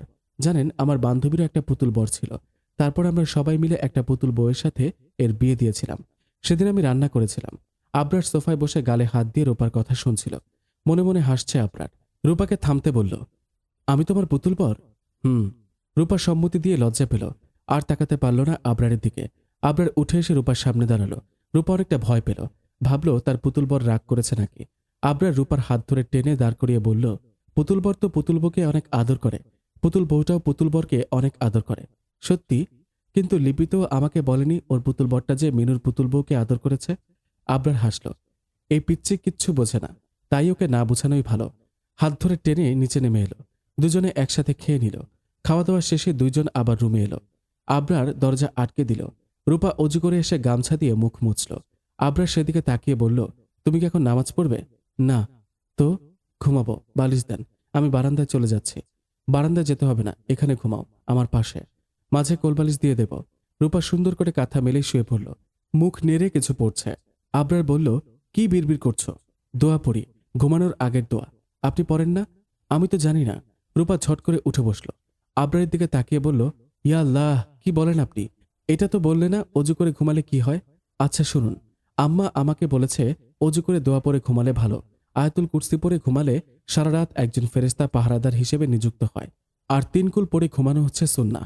রাতে যদি ঘুম ভেঙে যায়, আপনি যে দোয়া করবেন সেটা আল্লাহ কবুল করবেন। 3 কুল কি? সূরা ইখলাস, সূরা ফালাক এবং সূরা নাস, এই 3 সূরাকে একত্রে 3 কুল বলা হয়। রাসূল সাল্লাল্লাহু আলাইহি ওয়াসাল্লাম প্রতিদিন ফজরের সময়, মাগরিবে এবং ঘুমাতে যাওয়ার আগে 3 কুল করতেন। এতে করে কেউ জাদুটোনা করলে সেসব আর কাজ হয় না। বুঝেছেন? তুমি আসলেই টিচার হতে পারবে। বুঝেছি, রূপালী চাঁদ। আচ্ছা, আমিও অজু করে আসি, কি বলো? হ্যাঁ, যান। আচ্ছা, আপনি কিভাবে জানলেন আমাকে যে রূপালী চাঁদ বলে ডাকে আব্বা আম্মা? তাই নাকি? আমি তো নিচ থেকেই বললাম। ওহ, রূপালী চাঁদ কেন ডাকে তোমায়? আব্বা বলতো আমি যখন জন্ম হয়েছি সেদিন থালার মতো চাঁদ উঠেছিল। আমি ওয়া ওয়া করে যখন কাঁদি তখন নাকি এক টুকরো মেঘ এসে চাঁদকে ঢেকে দেয়। তখন চাঁদটাকে দেখতে রূপালী চাঁদের মতো দেখায়। তাই নাম রেখেছে রূপা। আর আদর করে রূপালী চাঁদ ডাকে। আবরার মৃদু হেসে উঠে গিয়ে অজু করে আসলো। রূপার কাছ থেকে দোয়া শুনে শুনে নিজেও পড়ল। দুইজন মাঝে কোলবালিশ রেখে দুই প্রান্তে ঘুমিয়ে গেল। ঘুম থেকে উঠে ঢুলুঢুলু চোখে দেওয়ালের ঘড়ির দিকে তাকালো রূপা। দেখল 7টা বাজার আর 10 মিনিট বাকি। চোখের ঘুম উড়ে গেল রূপার। তাড়াতাড়ি খাট থেকে নেমে দৌড় দিল ওয়াশরুমের দিকে। দরজার কাছে আসার আগে ধাক্কা খেল। পড়ে যেতে যেতে কেউ ধরে ফেলল। রূপা চমকে তাকালো সেদিকে। আবরার ওকে আগলে ধরে রেখেছে। ভ্রুকুঁচকে রূপার দিকে তাকিয়ে আবরার বলল, এভাবে দৌড়ে যাচ্ছ কোথায়? রূপা সোজা হয়ে দাঁড়িয়ে আবরারের দিকে তাকালো। খালি গায়ে শুধু ট্রাউজার পরে দাঁড়িয়ে আছে, ঘেমে নেমে একাকার। রূপা নখ কামড়ে বলল, আপনি খালি গায়েও এত ঘেমে গেছেন কেন? কি কাজ করেছেন? জিম। ও, শুনুন শুনুন, দেরি হয়ে যাচ্ছে। এমনিতেও ওয়াক্ত চলে গেছে। কিসের ওয়াক্ত? নামাজের। আপনি নামাজ পড়ে ফেলেছেন? হ্যাঁ। রূপা কাঁদো কাঁদো হয়ে বলল, তো আমাকে ডাকলেন না কেন? ডেকেছি, তুমি তো ঘুমাচ্ছিলে, হুঁশি ছিল না, তো পানি মারতেন মুখে। পানি কেন মারবো? আম্মাকে দেখেছি আব্বা নামাজ পড়তে ঘুম থেকে না উঠলে হালকা পানি মারতো মুখে। এটা নাকি সুন্নাহ, আম্মা বলেছে। আচ্ছা শুনুন, আমি কাজা পড়ে ফেলি। আবরার সরে গেল। রূপা ওয়াশরুমে ঢুকে অজু করে নিল। আবরার সেদিকে তাকিয়ে মুচকি হাসল। রূপাকে যত দেখছে ততই মুগ্ধ হচ্ছে। রূপা ওয়াশরুম থেকে বের হয়ে নামাজ পড়ে নিল। উঠে বারান্দায় গেল। আবরার দাঁড়িয়ে কফি খাচ্ছে। রূপা এগিয়ে গিয়ে বলল, আপনি কয়টায় উঠেছেন? 5টায়। এত তাড়াতাড়ি উঠেও আমাকে ডাকেননি? রূপা মন খারাপ করলো। আচ্ছা, নেক্সট টাইম ডেকে দেব। এখন মন খারাপ করো না পিচ্ছি, বসে খান। দাঁড়িয়ে খেলে শয়তানের পেটে যায় সব। আবরার হেসে বলল, কে বলেছে? আম্মা। হুম, রসুল সাল্লাল্লাহু আলাইহি ওয়াসাল্লাম বলেছেন, যদি ভুলবশত দাঁড়িয়ে পান করে ফেলে তা যেন বমি করে ফেলে দেয়। বসে খাওয়া সুন্নাহ। আচ্ছা, আপনার এখন বমি করতে হবে না, এখন বসে খান। আমি গ্রামে থাকতে একবার দাঁড়িয়ে দাঁড়িয়ে ভাত খাওয়ায় আম্মা আমাকে সেদিন অনেক বকেছিল। তারপর থেকে আর কখনো দাঁড়িয়ে খাইনি। যদি বসার জায়গা না থাকে তখন কি করব? তখন আলাদা, তখন আপনি দাঁড়িয়ে খেলে সমস্যা নেই। আবরার মৃদু হেসে বসে পড়ল। রূপা এখনও আবরারের চোখের দিকে তাকিয়ে কথা বলতে পারে না। মুখের দিকে তাকিয়ে কথা বলবে বা নিচের দিকে তাকিয়ে, কিন্তু সরাসরি তাকাতেই পারে না। কেমন কেমন যেন লাগে। রূপা রেলিংয়ের পাশে দাঁড়িয়ে লম্বা করে শ্বাস টানল। কাঠগোলাপের ঘ্রাণে মৌ মৌ করছে চারিদিক।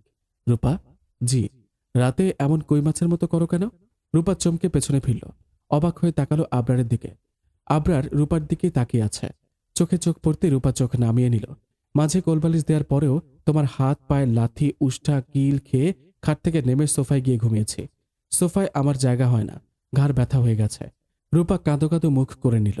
মাথা নিচু করে দাঁড়িয়ে আছে, চোখে পানি টলমল করছে। নেক্সট টাইম থেকে সুন্দর করে ঘুমাবে, না হলে রাতে ছাদে রেখে আসব। রূপা ভয় পেল। সে অন্ধকারে ভয় পায়। তার সবচেয়ে বড় কথা, সে ভূতে ভয় পায়। যদি ওকে ভূতেরা ধাক্কা দিয়ে ছাদ থেকে ফেলে দেয়, যদি ঘাড় মটকে দেয়। আম্মার কাছ থেকে কত বকা শুনেছে এসব উদ্ভট চিন্তাভাবনার কারণে, কিন্তু মনের ভয় যায়ই না। রূপা ভ্যাঁ ভ্যাঁ করে কেঁদে দিল। আবরার ভ্যাবাচাকা খেল। আহাম্মকের মতো তাকিয়ে রইল রূপার দিকে। রূপা কেঁদে কেঁদে বলল, আমাকে ছাদে ফেলে আসবে না, আমি ভূতে ভয় পাই। যদি আমাকে ছাদ থেকে ধাক্কা দিয়ে ফেলে দেয় তখন? কথাটা বলে আরো জোরে জোরে কেঁদে দিল। আবরার সেদিকে ফ্যালফ্যাল করে তাকিয়ে আছে। সে তো মজা করে বলেছে, রূপার ভীতু চেহারাটা দেখে মজা নেওয়ার জন্য, কিন্তু এভাবে কেঁদে দিবে সে ভাবতেই পারেনি। আবরার রূপার হাত ধরে টেনে ওকে সোফায় বসালো। নিজে রূপার সামনে হাঁটু গেড়ে বসলো। চোখের পানি মুছে দিয়ে বলল, আরে আমি তো মজা করেছি, তুমি দেখছি বাচ্চাদের মতো কেঁদে দিলে। কান্না থামাও বোকামে। রূপা চোখ মুছে বলল, সত্যি আমাকে ছাদে রেখে আসবেন না? না। আচ্ছা, আজ থেকে আমি সোফায় ঘুমাবো, আপনি খাটে ঘুমায়েন, তাহলে আর আমার হাতের কিল খেতে হবে না। শেষের কথাটা মিনমিনে স্বরে বলল। আবরার দাঁড়িয়ে গেল। টি শার্ট গায়ে পড়তে পড়তে বলল, সোফায় ঘুমাতে হবে না, খাটেই ঘুমাবে। তোমাকে সুন্দর করে ঘুমানোটা শিখাতে হবে। ঘুমালে তোমার কাপড় ঠিক থাকে না, ওড়না কই থাকে খবর থাকে না, বুঝেছ? রূপা মাথা কাত করল। আবরার চলে যেতে উদ্যত হলে রূপা বলল, আপনি দুপুরে বাসায় আসেন না কেন? আবরার দাঁড়িয়ে গেল। রূপার দিকে তাকালো। রূপা মেঝের দিকে তাকিয়ে আছে। বাসায় আসার সময় হয় না, সব কাজ আমাকে একা সামলাতে হয়, তাই তো দুপুরে কোথায় খান? বাহির থেকে আনিয়ে নেই, বাসা থেকে নিয়ে গেলেই তো পারেন। আমার দুপুরে লাঞ্চ তৈরি করে দেওয়ার মানুষ এ বাসায় নেই, বুঝলে? আর মিনুর রান্না আমার এত ভালো লাগে না। প্রায় সময় আমি রাতেও বাহির থেকে খাবার অর্ডার করে আনিয়ে নেই। আমি যদি রান্না করে দিই তাহলে নিয়ে যাবেন? আবরার হেসে বলল, হে পিচ্ছি, তুমি কি রান্না করতে পারো? সব রান্না পারি। আবরার কিছু ভাবল। হঠাৎ ওর চোয়াল শক্ত হয়ে এলো। কাট কাট গলায় বলল, না, তোমার রান্না করার দরকার নেই, তুমি রুমেই থাকবে। রুম থেকে বের হওয়ার দরকার নেই, আমি বাসায় আসলেই বের হবে। কেন? রুমের বাইরে গেলে সমস্যা কি? আবরার হতাশ গলায় বলল, আমি চাই না কেউ তোমার সাথে আজে বাজে ব্যবহার করুক। কে করবে বাজে ব্যবহার? কেউ না। শোনো, মাহিম, মানে কাল যে ছেলেটাকে দেখলে, তার সাথে কথা বলার দরকার নেই। আচ্ছা, আপনি নিচে মানে ড্রয়িং রুমের সোফায় কাজ করবেন, আর আমি তখন রান্না করব। না। রূপা আকুতি করে বলল, প্লিজ, আমার রান্না করতে ভালো লাগে। গ্রামে থাকতে আম্মা ঘুমিয়ে গেলে আমি একা রান্না করতাম। আম্মা ঘুম থেকে জেগে আমার সব রান্না দেখে হেসে দিত। আবরার কয়েক মিনিট ঝড়ের বেগে চিন্তা করে বলল, ঠিক আছে, তাহলে আমি এখন আপনার জন্য নাস্তা বানাই, মানে সবার জন্য। রূপা ভীষণ খুশি হয়ে গেল। ঠিক আছে, চলো। আবরার হেসে বলল। রূপা রান্নাঘরের দিকে গেল। আবরার তার ফাইলগুলো নিয়ে ড্রয়িং রুমের সোফায় বসলো। কাজ করছে আর রান্নাঘরের দিকে উকি দিচ্ছে। মিনু রূপাকে দেখে হাসলো। দুজনে মিলে নাস্তা বানিয়ে নিল। ইকরা নিচে নামতে নামতে আবরারকে দেখে অবাক হলো। এই সময় আবরার কখনোই নিচে নামে না। আর তার চেয়ে বড় কথা, আবরার কখনো এত হাসি খুশি মেজাজে থাকে না। সবসময় গম্ভীর হয়ে থাকবে। চোখ মুখ শক্ত করে চেহারায় রাগে রাগে ভাব থাকবে। কেউ ওর সাথে দরকার ছাড়া কথা বললেই রেগে যেত। আর আজ সে এতটা শান্ত মেজাজে কাজ করছে দেখে অবাক হলো। ইকরা আবরারের সামনে এসে দাঁড়ালো। আবরার এক মনে কাজ করছে আর মাঝে মাঝে রান্নাঘরের দিকে উকি দিচ্ছে। রূপা মিনুর সাথে হেসে হেসে কথা বলছে আর কাজ করছে। আবরার এই প্রথম রূপাকে হাসতে দেখেছে। হাসলে মেয়েটার সাদা ঝকঝকে দাঁত ঝিলিক মারে। আখিজোড়াও হেসে ওঠে। রূপার চোখ দুটো অন্যরকম সুন্দর। একবার গভীরভাবে তাকালে তাকিয়েই থাকতে ইচ্ছে করে। আবরার একদিনে সেদিকে তাকিয়ে আছে। আবরারের দৃষ্টি অনুসরণ করে ইকরাও সেদিকে তাকালো। আবরার রূপার দিকে তাকিয়ে আছে বুঝতে পেরে মনে মনে জ্বলে উঠল। অথচ সে 5 মিনিট ধরে এখানে দাঁড়িয়ে আছে, তার কোনো হুঁশ নেই। ইকরা গলা খাকারি দিল। আবরার ইকরার দিকে তাকিয়ে হেসে বলল, আরে ইকরা তুমি বসো। আবরার আবার ফাইলের দিকে মনোযোগ দিল। ইকরা আবরারের পাশে বসতে বসতে বলল, ম্যারিড লাইফ মেবি খুব হ্যাপি যাচ্ছে। আবরার ইকরার দিকে এক ঝলক তাকিয়ে আবার ফাইলে মনোযোগ দিয়ে বলল, হুম। আবরার কিছুটা ক্ষিপ্ত স্বরে বলল ইকরা। আবরার ইকরার দিকে তাকিয়ে বলল, আমি হাসতেও পারবো না? আগে অ্যারোগেন্ট ছিলাম বলে সবার যত অভিযোগ ছিল। কথায় কথায় বলতে আমি খুব কঠোর, দয়ামায়া নেই। আর আজ হাসছি, হেসে কথা বলছি বলেই এত ক্ষিপ্ত হচ্ছ কেন? বিরক্তিতে কপাল কুঁচকে দিল আবরার। ইকরা বলল, তোমার হাসিতে আমার কোনো সমস্যা নেই, কিন্তু তুমি এই গেও ভূতটার দিকে এমনভাবে তাকিয়ে হাসছ যেন নতুন প্রেমে পড়েছ। আবরার ফাইলের দিকে নজর রেখে বলল, mind your language Iqra, she is my wife now. ইকরার চোখ ছলছল করে উঠল। দাঁড়িয়ে গিয়ে একটু উচ্চস্বরেই বলল, then who am I? Scene create করো না, বাবা মা আছেন বাসায়। ইকরা আবরারের দিকে কিছুক্ষণ তাকিয়ে থেকে হনহন করে উপরে উঠে চলে গেল। আবরার সেদিকে তাকিয়ে আবার ফাইলে মনোযোগ দিল। একটু পর আবার রান্নাঘরের দিকে উকি দিল। রূপা খুব মনোযোগ দিয়ে কাজ করছে। আবরার সেদিকে তাকিয়ে মৃদু হাসল। এই মেয়েটার সাথে সে মন খুলে কথা বলতে পারে। যদিও মেয়েটা খুব বোকা, তাও ভালো লাগে। এসেছে মাত্র কদিন হয়েছে, তাতেই খুব আপন হয়ে উঠেছে। বাইরের খাবার খেতে সত্যিই তার খুব অসুবিধে হয়। সেটা এই পর্যন্ত কেউ জানতেও চায়নি বা কেউ চায়নি সে বাইরের খাবার যেন না খায়। এই মেয়েটা এসেই তার সেই অভাব পূরণ করে দিল। রূপা মেনুকে সাথে নিয়ে নাস্তাগুলো সব প্লেটে করে টেবিলে সাজিয়ে রাখল। আবরার সময় দেখে উঠে রুমে গেল। অফিসের জন্য রেডি হয়ে নিচে নেমে এলো। একে একে সবাই এলো নিচে, শুধু ইকরা এবং মাহিম এলো না। শাহেদা টেবিলে নাস্তাগুলো দেখে অবাক হলো। মেনুকে বলল, এইসব নাস্তা তুই বানিয়েছিস? না চাচি, রূপা আফায় বানাইছে। রূপা বানিয়েছে? দে দে, আমাকে আগে দে। আমজাদ সাহেব খুশি হয়ে বলল। মিনু আমজাদ সাহেবের প্লেটে নাস্তা দিল, তারপর শাহেদার প্লেটে দিল। আবরার নিজেই নিয়ে খাওয়া শুরু করলো। খেয়েই অবাক হলো, রূপা এখনো রান্না করে। আবরার এই প্রথম বাসায় এত ভালো রান্না খাচ্ছে। আমজাদ সাহেব তৃপ্তি করে খেলেন। খাওয়া দাওয়ার শেষের দিকে রূপা চা নিয়ে হাজির হলো। আবরার বারবার রূপার দিকে তাকাচ্ছে। মাথায় লম্বা ঘোমটা টেনেছে মেয়েটা। ঘোমটার কারণে মেয়েটার বয়স যেন 4 গুণ বেড়ে গেছে। একেবারে পাক্কা গৃহিণী লাগছে। শাহেদাও কোনো মন্তব্য করল না। চায়ের চুমুক দিয়ে আরেক দফা অবাক হলো আবরার। আমজাদ সাহেব বললেন, চাটাও দারুণ হয়েছে মা, এখন থেকে তুই রান্না করবি। এমন তৃপ্তির খাবার আগে খাইনি। জি আব্বা। রূপা মাথা নিচু করে হেসে বলল, তুমিও খেয়ে নাও। আবরার বলল, একটু পর মিনু আপুর সাথে খেয়ে নিব। আবরার কিছু বলল না। রূপা আবার রান্নাঘরের দিকে গেল। আবরার সেদিকেই তাকালো। ঠোঁটে মৃদু হাসি লেগেই আছে। শাহেদা ছেলের দিকে তাকিয়ে মনে মনে গর্জে উঠলেন। তার এতদিনের সাজানো প্ল্যান এই মেয়েটার জন্য ভেস্তে যেতে দিবেন না তিনি কখনোই। আবরার সব ফাইল গুছিয়ে নিল। ল্যাপটপ নিয়ে দরজার কাছে আসতেই পেছন থেকে মিষ্টি স্বরে কেউ ডাকল, শুনুন। আবরার পেছনে তাকিয়ে দেখল রূপা দাঁড়িয়ে আছে। আবরার নিজেই এগিয়ে এলো। রূপাকে বলল, কিছু বলবে? রূপা ছোট্ট টিফিন বক্স এগিয়ে দিয়ে বলল, এই নিন, আজকে থেকে আর বাইরে খেতে হবে না। আবরার অবাক হলো। টিফিন বক্স হাতে নিয়ে বলল, এটা কখন করলে? নাস্তা বানানোর সময় এটাও বানিয়ে নিয়েছে। আবরার মৃদু হাসল। রূপা রান্নাঘরে চলে গেল। আবরার দরজার দিকে এগিয়ে গিয়ে আবার ফিরে এসে মিনুকে ডাকল। মিনু দৌড়ে এসে বলল, কিছু লাগবো ভাইজান? পানি খাইবেন? না। শোন, সবসময় রূপার পাশে পাশেই থাকবি। ওর রান্না শেষ হলে এক মুহূর্ত নিচে থাকতে দিবি না। তুই নিজে গিয়ে রুমে দিয়ে আসবি, বুঝলি? যে ভাইজান, বুঝছি। আবরার চলে গেল। মিনুও রান্নাঘরের দিকে গেল। রূপা তরকারি কাটছে। আলু ছোট ছোট টুকরো করে নিল। মাংস আগেই ভিজিয়ে রেখেছিল। মিনুও কাজে হাত লাগালো। রূপা মিনুর দিকে তাকিয়ে বলল, মিনু আপু, ইকরা আপু আসেনি কেন খেতে? আমি কইতাম পারি না, এর যত ডং। মিনু মুখ বাঁকালো। রূপা সেদিকে তাকিয়ে আবার কাজে মনোযোগ দিল। মিনু বলল, আরে আফা, নাস্তা করবেন না? কাম তো নামনে, আগে নাস্তা খাইয়ালন। আর 12টা বাজার আগে আগে কাম শেষ করেন। বদ স্যামরা 12টায় উঠব। শেষের কথাটা মিনমিনে স্বরে বলল। রূপার হাত ধরে টেনে নিয়ে গেল মিনু। খাবার টেবিলে বসিয়ে প্লেটে নাস্তা দিল। মিনু নিজেও বসে খাওয়া শুরু করে। একটু খেয়েই হালকা চিৎকার দিল মিনু। রূপা চমকে তাকালো। মিনু খুশি হয়ে বলল, রূপা আফা, খাওন তো, বহুত মজা হইছে। রূপা মৃদু হাসল। খাওয়া শেষ করে কাজে মনোযোগ দিল। মিনু তাগাদা দিচ্ছিল তাড়াতাড়ি করার জন্যই। রান্না শেষ হতেই মিনু রূপাকে জোর করে রুমে দিয়ে আসলো। রূপা দরজা বেঁধে খাটে বসল। আরও কাজ বাকি ছিল। মিনু বলল সে করে নেবে। রূপা বুঝতে পারছে না তাকে রুম থেকে বের হতে কেন বারবার নিষেধ করা হচ্ছে। বাবা একটু অফিসে আসতে পারবে? কিছু ইম্পর্টেন্ট কথা আছে, বাসায় এসে বলিস। না, বাসায় না, তুমি অফিসে আসো। 20 মিনিটের জন্য হলেও আসো। ঠিক আছে। ফোনটা টেবিলের ওপর রেখে উঠে দাঁড়ালো আবরার। কাচের দেওয়ালটার সামনে এসে দাঁড়ালো। ব্যস্ত শহরের দিকে তাকিয়ে আছে এক মনে।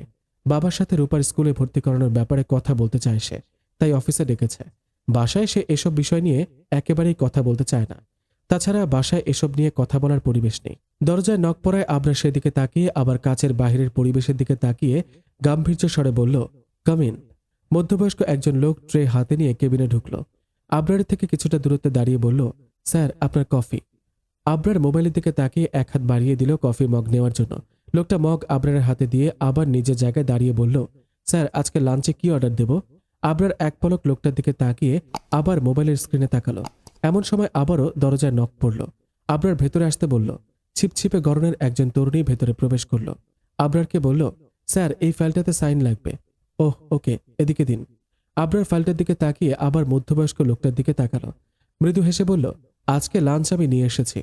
লোকটা এবং মেয়েটি দুজনেই অবাক হলো, কারণ আজকে প্রথম তারা আবরারকে হাসতে দেখেছে। মেয়েটার নাম তিয়া। তিয়া কেবিনে আসলেই আবরারকে সবসময় খুঁটিয়ে খুঁটিয়ে দেখে, আজও তাই করছে। কিন্তু সবসময়ের মতো আবরারের মনোযোগ নেই তিয়ার দিকে। আবরার হাসায় ওর গালের দুই পাশে গর্ত হয়ে গেছে। ঠোঁটের নিচে তিলটাও হাসির সাথে ছিকছিক করে ওঠে। তিয়া একধানে তাকিয়ে থাকে। মধ্যবয়স্ক লোক হারুন বলল, তাহলে স্যার আমি যাই। হ্যাঁ শিওর। হারুন সাহেব চলে যাওয়ার জন্য দরজার কাছে চলে এলেন। আবরারের ডাকে পেছনে ফিরে তাকিয়ে উত্তর দিল, জি স্যার। লাঞ্চের টাইমে আপনি আমার কেবিনে আসবেন। আমার লাঞ্চ থেকে আপনার সাথে শেয়ার করব। জি স্যার। হারুন সাহেব খুশি হয়ে বের হয়ে গেলেন। আবরার ফাইলে সাইন করে দিয়ে তিয়ার হাতে দিল। কফির মগে চুমুক দিতে গিয়েই থেমে গেল। রূপার কথাটা মনে পড়ল, বসে খান, দাঁড়িয়ে খেলে শয়তানের পেটে যাবে সব। আবরার কফির মগটার দিকে তাকিয়ে মুচকি হাসল। ধীর পায়ে হেঁটে এসে তার চেয়ারে বসে কফির মগে চুমুক দিল। তিয়া যাওয়ার সময় সবটাই খেয়াল করেছে। সে বেশ আশ্চর্য হচ্ছে আবরারের মুখে হাসি দেখে। এতটা শান্ত স্বভাবে আবরারকে সে কোনোদিন দেখেনি। শুধু সে নয়, অফিসের কেউই দেখেনি। তিয়া মনে মনে ভাবল, স্যার কি তাহলে কারো প্রেমে পড়েছে? তাহলে আমার কি হবে?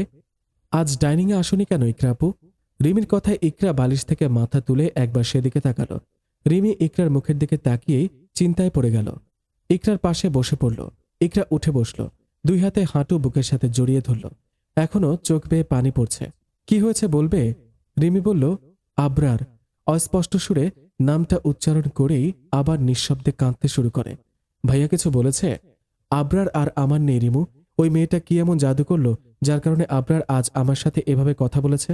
রিমি এবার বুঝল রূপার প্রতি এত ডেসপারেট দেখে ইকরা সহ্য করতে পারেনি। তাই হয়তো ঝগড়া করেছে দুজন।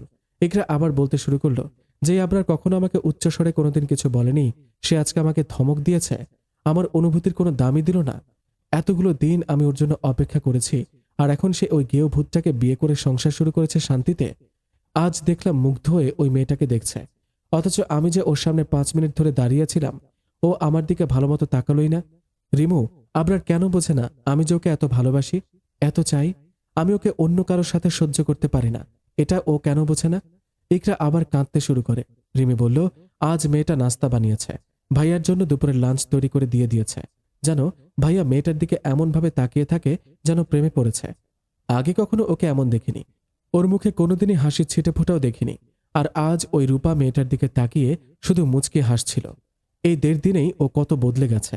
আমি পুরাই অবাক হয়েছি। ইকরা ছলছল চোখে রিমির দিকে তাকিয়ে থাকে। ভেতরে ভেতরে জ্বলে ওঠে হিংসায়।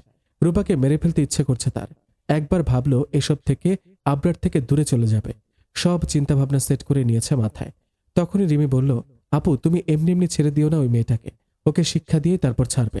আর তাছাড়া তুমি এই বাড়ির বউ হওয়ার যোগ্য। আবরার ভাইয়ার জন্য পারফেক্ট তুমি। ওই মেয়েটাকে একদমই মানায় না ভাইয়ার পাশে। ইকরার আবার মন বদলে গেল এই কথায়। সে ভেবে দেখল, ঠিকই তো, আমাকেই মানায় আবরারের পাশে, ওই মেয়েটাকে একদমই মানায় না। এইবার আমি আমার জায়গা নিয়েই ছাড়ব। ঠিক আছে, বউকে স্কুলে পড়াতে চাইলে ভর্তি করিয়ে দে, আমার কোনো আপত্তি নেই। আমজাদ মুচকি মুচকি হাসছে আবরারের সিদ্ধান্তের কথা শুনে। আবরার তার বাবার দিকে তাকিয়ে অস্বস্তিতে পড়ে গেল। বাবাকে প্রশ্ন করল, হোয়াই আর ইউ লাফিং? হাসার মতো কিছু বলেছি নাকি? আবরার ভ্রু কুঁচকে বাবার দিকে তাকিয়ে রইল। আমজাদ হাসি থামিয়ে বলল, না ভাই, কিছুই না, তুমি তোমার কাজ করোগে। আমি যাচ্ছি বাসায় আমার আদুরে বৌমার হাতে বিরিয়ানি খেতে। কথা শেষ করে আর চোখে একবার তাকালেন আবরারের দিকে। আবরার কিছু একটা ভেবে মৃদু হাসছে। আমজাদ সাহেব স্বস্তির নিঃশ্বাস ফেললেন। ছেলেটাকে মানুষের মতো আচরণ করতে দেখে, হাসতে দেখে দিন দিন পুরোই রোবট হয়ে গিয়েছিল আবরার। না কোথাও ঘুরতে যেত, না কারোর সাথে কথা বলতো, না কখনো হাসতো। সারাদিন শুধু কাজ আর কাজ নিয়ে থাকত। বন্ধু বান্ধবদের একেবারে বাদ দিয়ে দিয়েছিল। তাই তো প্রজেক্টের কথা বলে সেদিন কুমিল্লা নিয়ে গিয়ে ধরে বেঁধেই বিয়ে দিয়ে দিয়েছেন। যাক, কাজের কাজ হয়েছে, ছেলেটা হাসছে, তাতেই আমজাদ সাহেব খুশি। আবরারের অফিস থেকে বের হয়ে সোজা বাসায় এলেন। ফ্রেশ হয়ে ডাইনিংয়ে বসেই রূপা মিনু দুজনকে ডেকে বলল, কই রে রূপা মা, আমাকে তোর হাতের বিরিয়ানি খাওয়াবি না? মিনু দৌড়ে এসে বলল, চাচা, রূপা আফা মনে হয় নামাজ পড়তাছে। ডাইকে আনমু? হ্যাঁ, ডেকে আন, একসাথে বসে খেয়ে নেই। শাহেদা এসে স্বামীর প্লেটে ভাত বাড়তে শুরু করলে আমজাদ থামিয়ে দিয়ে বললেন, আরে আগে আমার বৌমা আসুক, তারপর তুমি বসো। শাহেদা বেশ বিরক্ত হলেন, তবে প্রকাশ করলেন না। এমনকি আবরারের বিয়ে নিয়ে যে তার ঘোর আপত্তি, সেটাও জানানোর সাহস করতে পারেননি। আমজাদ বরাবরই আবরারের প্রতি খুবই যত্নশীল। তাছাড়া আমজাদ খুব রাগীও বটে, তাই সাহস করতে পারেন না। তাছাড়া শাহেদার ইচ্ছে ছিল ইকরার সাথে আবরারের বিয়ে দেবে। দুই বোন মিলে অনেক আগেই প্ল্যান করেছিল এটা। তাই তো ইকরাকে এখানে এনে রাখেন, যাতে আবরার ইকরার প্রতি দুর্বল হয়। কিন্তু হলো আরো উল্টোটা। আবরার ইকরাকে পাত্তাও দেয় না। কতবার আবরারকে আকৃষ্ট করতে চেয়েছে, অথচ আবরার চোখ তুলেও তাকায়নি, বরং রেগে বলেছে, এসব শরীর দেখানো ড্রেস পরে আমার সামনে আসার দুঃসাহস করবে না। উফ, ছেলেটা কেন যে এমন হয়েছে। অথচ এদিকে দেখো, মাহিমটা হয়েছে একেবারে উল্টোটা। মেয়ে ঘাসা একেবারে। নতুন মেয়ে দেখলেই যেন ওর মাথা ঠিক থাকে না। আর এদিকে আবরার এখন দেখো, এই গেও ভুট্টার দিকে এমন ড্যাব ড্যাব করে তাকিয়ে থাকে, যেন ওই মেয়ের রূপ ঝরে পড়ছে। যত সব। রূপা সবার প্লেটে বিরিয়ানি দিল। আমজাদ মুখে দিয়েই বললেন, মাশাআল্লাহ মাশাআল্লাহ, দে দে, আরো দে, এমন স্বাদের বিরিয়ানি আমি আগে খাইনি। শোন রূপা, আমার জন্য আলাদা করে কিছু রেখে দিস, বিকেলের দিকে আবারও খাবো। জি আব্বা, মৃদু স্বরে বলল রূপা। মাহিম বসেছে রূপার উল্টো দিকে। শাহেদা আরেক দফা বিরক্তি প্রকাশ করলেন। মাহিম রূপার হাতের কবজির দিকে এমন ড্যাব ড্যাব করে তাকিয়ে আছে, যেন কোনো দামি রত্ন সামনে পড়ে আছে। চোখ দুটো তো আছে গিলে খাওয়ার জন্য। যদিও মেয়েটা বড় ওড়না দিয়ে হাঁটু অবধি ঢেকে রেখেছে। লম্বা ঘোমটা দিয়ে ওড়নার এক পাশ দাঁত দিয়ে কামড়ে ধরে রেখেছে, যার কারণে মুখটা ভালো মতো দেখাই যাচ্ছে না। তারপরও ছেলেটার লোলুপ দৃষ্টি রয়েছে। ছেলেটা কেন যে এমন হলো, একটা দীর্ঘশ্বাস ফেললেন শাহেদা। মাহিম বলল, ভাবি আরেকটু দাও তো। কথাটা বলে রূপার দিকে তাকিয়ে বিশ্রী হাসল। কিন্তু এই বোকা মেয়েটা বুঝতে পারল না। সে এগিয়ে যাচ্ছিল মাহিমের পাশে বিরিয়ানির বোল নিয়ে। মাহিম এই সুযোগেরই অপেক্ষায় ছিল। তার পাশে এসে দাঁড়ালেই একটু ছুঁয়ে দেবে। রূপা সেদিকে যাওয়ার আগেই মিনু এসে রূপার হাত থেকে বোল কেড়ে নিয়ে নিল। কিছুটা দূরত্বে দাঁড়িয়ে মিনু খাবার দিল মাহিমের প্লেটে। মাহিম কটমট চোখে তাকালো মিনুর দিকে। মিনু সেদিকে পাত্তাই দিল না। তাই মাহিম আরেকটা সুযোগের অপেক্ষায় আছে। কাল রাতে দরজার বাহির থেকেই রূপার মেদহীন পেটটা নজরে পড়েছিল, কিন্তু আবরার থাকা কিছু করতে পারেনি। রূপা খেতে বসলে তখন সুযোগ নেবে, এই ভেবেই খেয়ে নিল মাহিম। খাওয়া দাওয়া শেষে মাহিম সোফায় বসল। সেখান থেকে রূপাকে পর্যবেক্ষণ করছে। মেয়েটার পায়ের পাতাও দেখা যাচ্ছে না, আর না পায়ের আকৃতি বোঝা যাচ্ছে। ঢোলা লম্বা সালোয়ার পড়েছে। রূপার নিজেকে এমন ঢেকে রাখাই যেন মাহিমের উত্তেজনা আরো বাড়িয়ে দিচ্ছে। প্রায় মেয়েরা নিজেকে প্রদর্শনের জন্য মেলে ধরে, যেমন ইকরা করেছিল। এমনকি তার বোন রিমিও এমনই। কিন্তু এই মেয়েটাই নিজেকে ঢেকে রাখে। পায়ের নখটা পর্যন্ত দেখা যাচ্ছে না। তাই তো আরো বেশি ডেসপারেট হয়ে পড়েছে মাহিম। সবাই খাওয়া দাওয়া শেষ করে চলে গেল। রূপা আর মিনু সব গুছিয়ে রাখছে। মাহিম তার অপেক্ষায় আছে। রূপা খেতে বসবে তার আগেই মিনু এক প্রকার জোর করে টেনেই ওকে রুমে নিয়ে গেল। খাবার দাবার সে আগেই সুযোগ বুঝে রুমে এনে রেখেছিল। রুমে এসে মিনু দরজা লাগিয়ে দিল। রূপা অবাক হলো। মিনু পাত্তা না দিয়ে বলল, রূপা আফা, আমরা এনে খাম, টেবিলে খাইতাম না। আপনার সমস্যা আছে নি? আসলে আপনার ভাইয়ের রুমটা আমার বহুত ভালো লাগে, তাই আইলাম। আপনার ভালো না লাগলে জায়গা। আরে না না আপু, যেতে হবে না, সোফায় বসুন, আমি বেড়ে দিচ্ছি। মিনু আর রূপা খেয়ে নিল। মাহিমের বদ আচরণ মিনু সূক্ষ্মভাবেই খেয়াল করেছে, তাই তো এমন করতে হলো। মাইয়াডা এমন বোকা, কেমনে যে থাকবো এই শকুনের থাবার সামনে। আমারই তো ডর লাগতাছে এখন, কি যে ওই বউ। তয় আবরার ভাইয়া কিছু হইতে দিব না ইনশাল্লাহ, মনে মনে ভাবল মিনু। রূপার মুখের দিকে তাকালো। এতটা মায়াবী এই মুখটা। মিনু সেদিকে তাকিয়ে মুচকি হাসল। মাহিম রাগে গজগজ করতে করতে বেরিয়ে গেল বাসা থেকে। মিনু রূপাকে রুমেই থাকতে বলেছে। প্লেট মগ নিয়ে বেরিয়ে এলো সে। খাওয়া দাওয়া শেষে এদিক সেদিক তাকালো রূপা। রুমটা আসলে অনেক সুন্দর, কোনো ধুলাবালি নেই, একদম পরিষ্কার পরিচ্ছন্ন। আবরারের বুকসেলফের দিকে তাকিয়ে এগিয়ে গেল রূপা। এত বিশাল বুকসেলফ সে আগে কখনো দেখেনি। রূপা যে স্কুলে পড়েছে সেই স্কুলটাতেও এত বেশি উন্নত ছিল না। আবরারের বুকসেলফ থেকে অনেক বেছে বেছে একটা বই হাতে নিল। বইটার সামনে নিয়ে নাম দেখল অপেক্ষা। রূপার মনটা কেমন যেন ছলাৎ করে উঠল নামটা দেখে। ঢালটা উল্টে প্রথম ধবধবে সাদা পেজের নিচের দিকে লেখা ছিল, ঘর খুলিয়া বাহির হইয়া জ্যোৎস্না ধরতে যাই, হাত ভর্তি চাঁদের আলো ধরতে গেলে নাই। প্রথম 2 পৃষ্ঠা পড়ে বুঝল একজন নারী গর্ভবতী ছিল।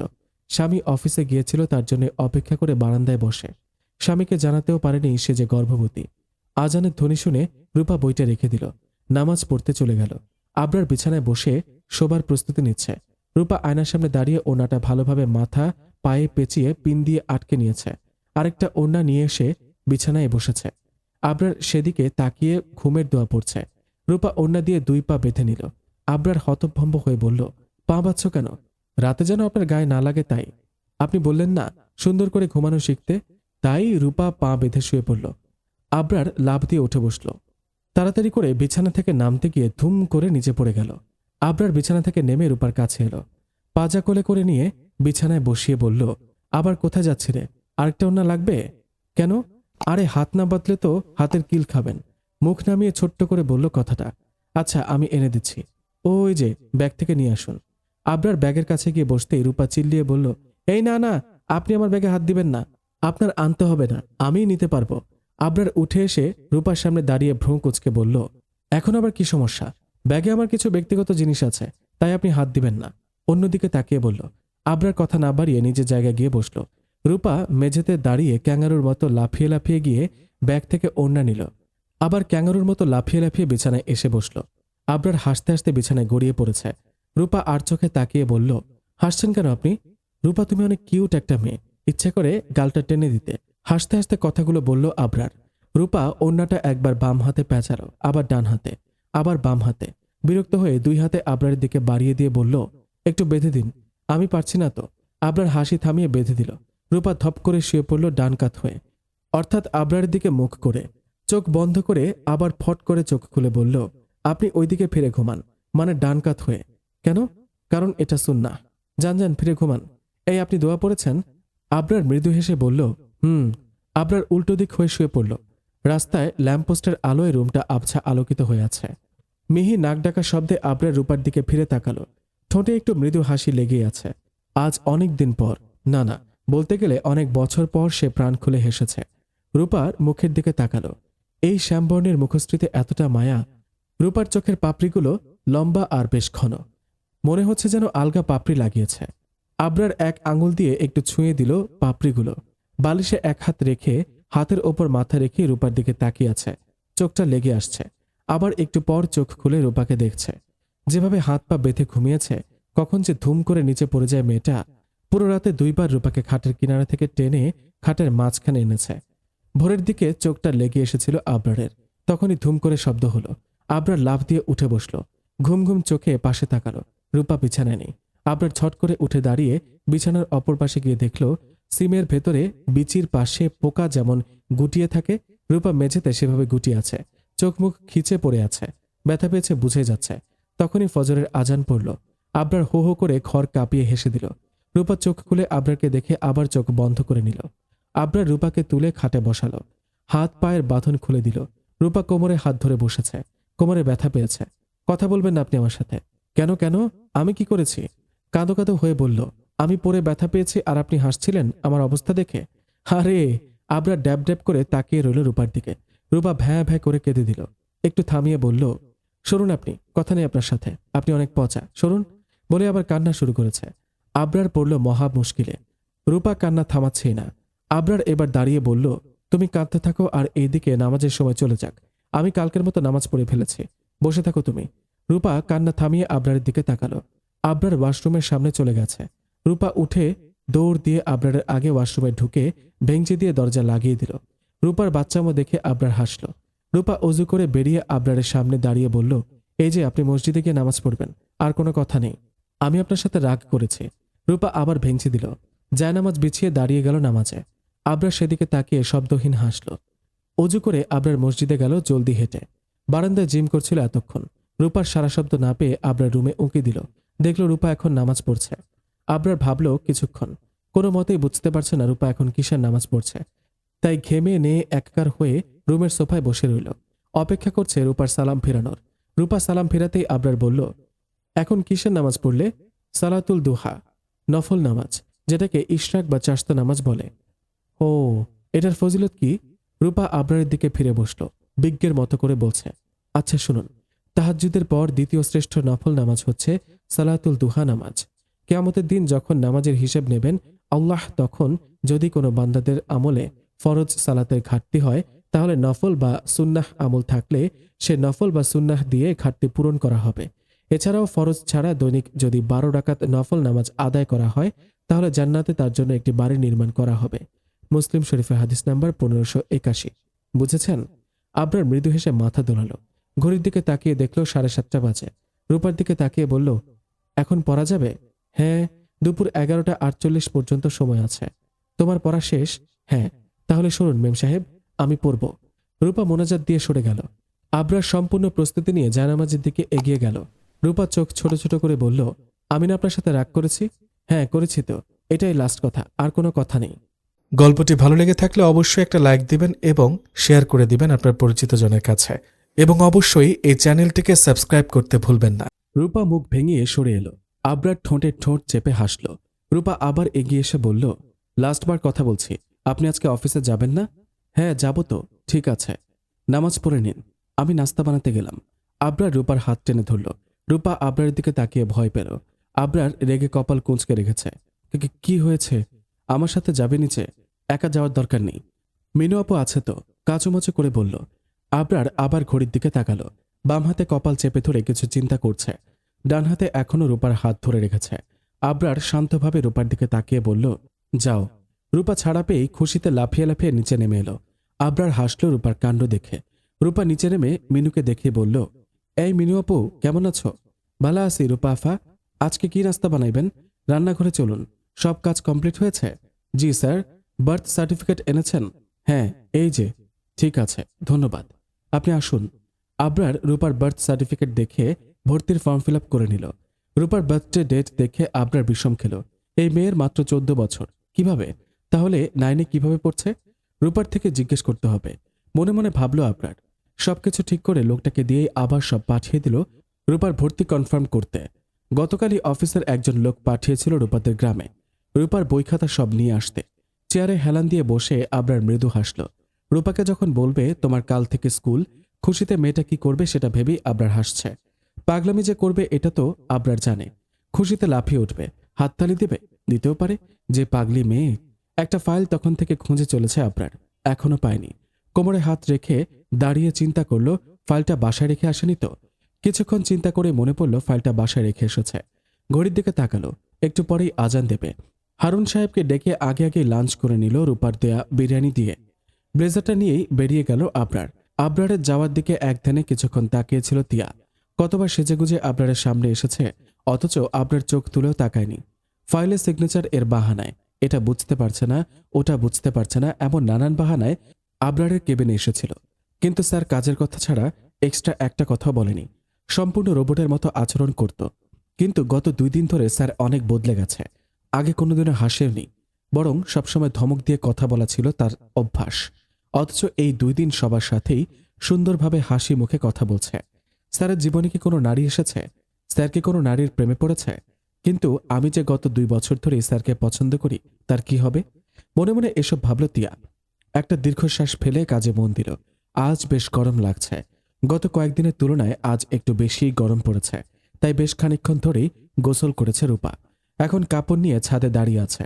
এখন ছাদে একটু বাতাস আছে, তাই চুল খুলে দিয়ে দাঁড়িয়ে আছে।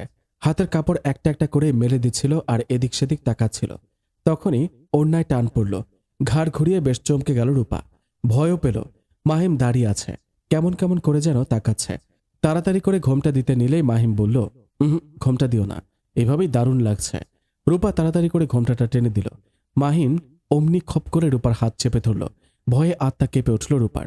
এদিক সেদিক তাকিয়ে হাত ছাড়ানোর চেষ্টা করে বলল, হাত ছাড়ুন। এত কোমল হাত। বললাম না ঘোমটা না দিতে, তাও দিলে কেন? হাত ছাড়ুন আমার। রূপা কেঁদে দিল।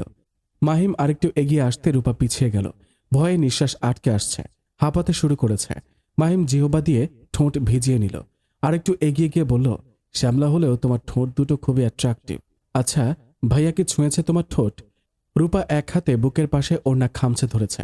কাঁদতে কাঁদতে বলল, আমার হাত ছাড়ুন, আমি ব্যথা পাচ্ছি হাতে। প্লিজ আমার হাত ছাড়ুন। আরে কিউটি, কেঁদো না। কথাটা বলে রূপার একদম কাছে এসে দাঁড়ালো। রুমে এসে ধপ করে সোফায় বসল আবরার। টাইয়ের নাটাই হালকা ঢিলে করে এদিক সেদিক তাকালো। দরজার দিকে একবার তাকালো, দরজা খোলা ছিল। রূপা? আবরার ডাকলো। বারান্দায় দেখলো রূপা নেই। ওয়াশরুমে টোকা দিল। কোনো শব্দ না পেয়ে দরজা ঠেলে ভেতরে গিয়ে দেখলো কেউ নেই। আবরার ভ্রু কুঁচকে কিছু ভেবে নিচে গেল। রান্নাঘরেও নেই। কি মনে হতেই মাহিমের রুমের দিকে তাকালো। মাহিম রুমে নেই। আবরার ছাদের দিকে গেল। ছাদে কাউকে পেল না। কাঠফাটা রোদে কপালের শিরা দপদপ করছে। কপাল বেয়ে শিকন ঘাম নামলো। ক্লান্ত হয়ে ভাবল, বাগানে যায়নি তো মেয়েটা, একবার দেখে আসি। আবরার বাগানে যাওয়ার জন্য ছাদ থেকে বেরিয়ে এলো। আমার হাত ছাড়েন। আপনি এমন অসভ্যতা কেন করছেন? আমার ওড়না ছাড়ুন। এভাবে ওড়না ধরে টানছেন কেন? ছাড়েন। রূপা মাথা নিচু করে বলল, উফ, ওড়নার কারণে তোমাকে ভালোমতো দেখতে পাচ্ছি না, আর কাঁদলে তোমাকে আরো বেশি হট লাগে। মাহিম! কারো দারাজ কণ্ঠ শুনে মাহিম, রূপা দুজনেই চমকে থাকালো। রূপার শুকিয়ে যাওয়া মুখটায় একটা আশার আলো ফুটেছে। মাহিম ভয় পেল। তাড়াতাড়ি রূপার হাত আর ওড়না ছেড়ে দিল। আমতা আমতা করে বলল, আমি এসব করতে চাইনি, ওই আমাকে ডেকে এনেছে। বলল কি কথা বলবে। মাহিমের কথায় রূপার মুখটা আবার নিভে গেল। একরাশ ভয়ে এসে ভিড় করল রূপার মুখে। আমি এতটাও অবুঝ নই যে তুই আমাকে কিছু বলবি আর আমি সেটা বিশ্বাস করে নেব। অ্যাটলিস্ট তোর আগাগোড়া সম্পর্কে আমার সম্পূর্ণ ধারণা আছে। রূপার হাত ধরে টেনে রূপাকে নিজের পেছনে নিয়ে এলো আবরার। মাহিম কটমট চোখে তাকালো আবরারের দিকে। আবরার মাহিমের কলার ধরে বলল, ভাই বলে ছেড়ে দিলাম, অন্য কেউ হলে এখানে পুঁতে ফেলতাম। নেক্সট টাইম আমি সম্পর্ক দেখব না। রূপার সাথে যেই বেয়াদবি করবে তাকেই অনেক বড় খেসারত দিতে হবে। Mind it, get out! এক প্রকার চিল্লিয়ে বলল আবরার। মাহিম আর না দাঁড়িয়ে চলে এলো। আবরারের রাগ দপদপ করে বেড়ে যাচ্ছে। রূপার ভেজা কাপড় এক হাতে নিয়ে অন্য হাতে রূপার ডান হাত শক্ত করে চেপে ধরে এক প্রকার টেনে হিঁচড়ে রুমে আনলো। সজোরে দরজা আটকে দিল। রূপা একপাশে কাচুমাচু হয়ে দাঁড়িয়ে আছে। বাম হাতে ডান হাত চেপে ধরে রেখেছে। একটু পরপর কপালের মুখের ঘাম ওড়না দিয়ে মুছে ফেলছে। রূপাকে ছাদে না পেয়ে আবরার নেমে যাচ্ছিল। তখনই কান্নার আওয়াজ কানে এলো। ছাদের এক পাশে দেখছিল আবরার, অন্য পাশে দেখেনি কেউ আছে কিনা। আবরার সেদিকে এগিয়ে গেল।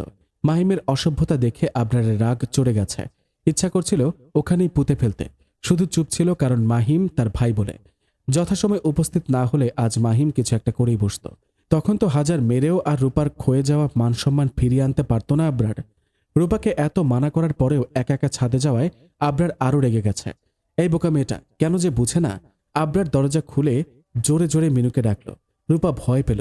সে ভাবল তার জন্য মিনু আপুকে বকা দিবে না তো। মিনু আপুর তো কোনো দোষ নেই। মিনু দৌড়ে এসে আবরারের সামনে দাঁড়িয়ে বলল, কিছু লাগবো ভাইজান?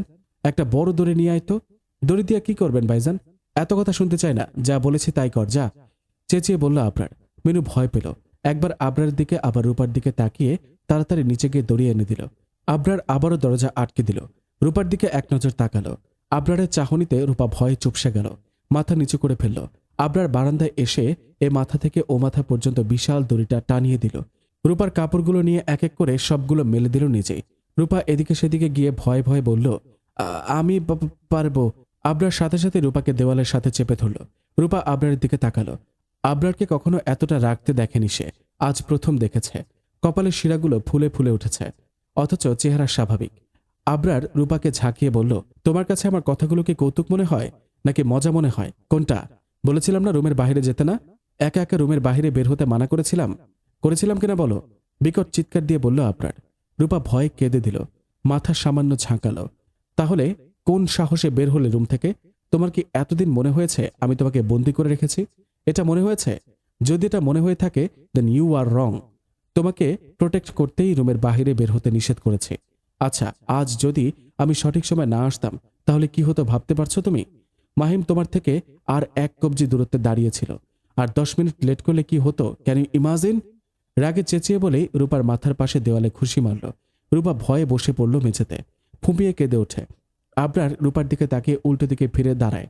রাগ এখনো নিয়ন্ত্রণে আনতে পারছে না। দুই হাত শক্ত করে মুঠ করে ধরে রেখেছে। বেশ কিছুক্ষণ পর আবরার স্বাভাবিক হলো। রূপা এখনো মেঝেতে বসে আছে, এখনো ফুঁপিয়ে কেঁদে যাচ্ছে। আবরার রূপার দিকে তাকালো। চোখ বন্ধ করে 2 আঙুলে কপাল চেপে ধরে রূপার হাতের দিকে তাকালো। ডান হাত বেশ লাল হয়ে আছে, ব্যথা পেয়েছে বেশ। আবরার রূপার সামনে ঝুঁকে রূপার হাত ধরে দাঁড় করিয়ে টেনে রুমে নিয়ে আসে। খাটে বসিয়ে আবরার রূপার সামনে বসে। ডান হাত ধরে সামনে আনতেই রূপা ব্যথায় আহ করে শব্দ করে ওঠে। আবরার ভীত চোখে তাকায় রূপার দিকে। রূপা ঠোঁট কামড়ে ধরে কেঁদে দেয়। আবরার নিচে গিয়ে বাটিতে করে বরফ নিয়ে আসে। বেশ কিছুক্ষণ বরফ চেপে ধরে হাতের কবজিতে, তারপর বাম দিয়ে ম্যাসাজ করে দেয়। আবরার রূপার মুখের দিকে তাকায়। মুখটা ঘেমে গেছে অনেক। আবরার হাসে, শব্দহীন হাসি।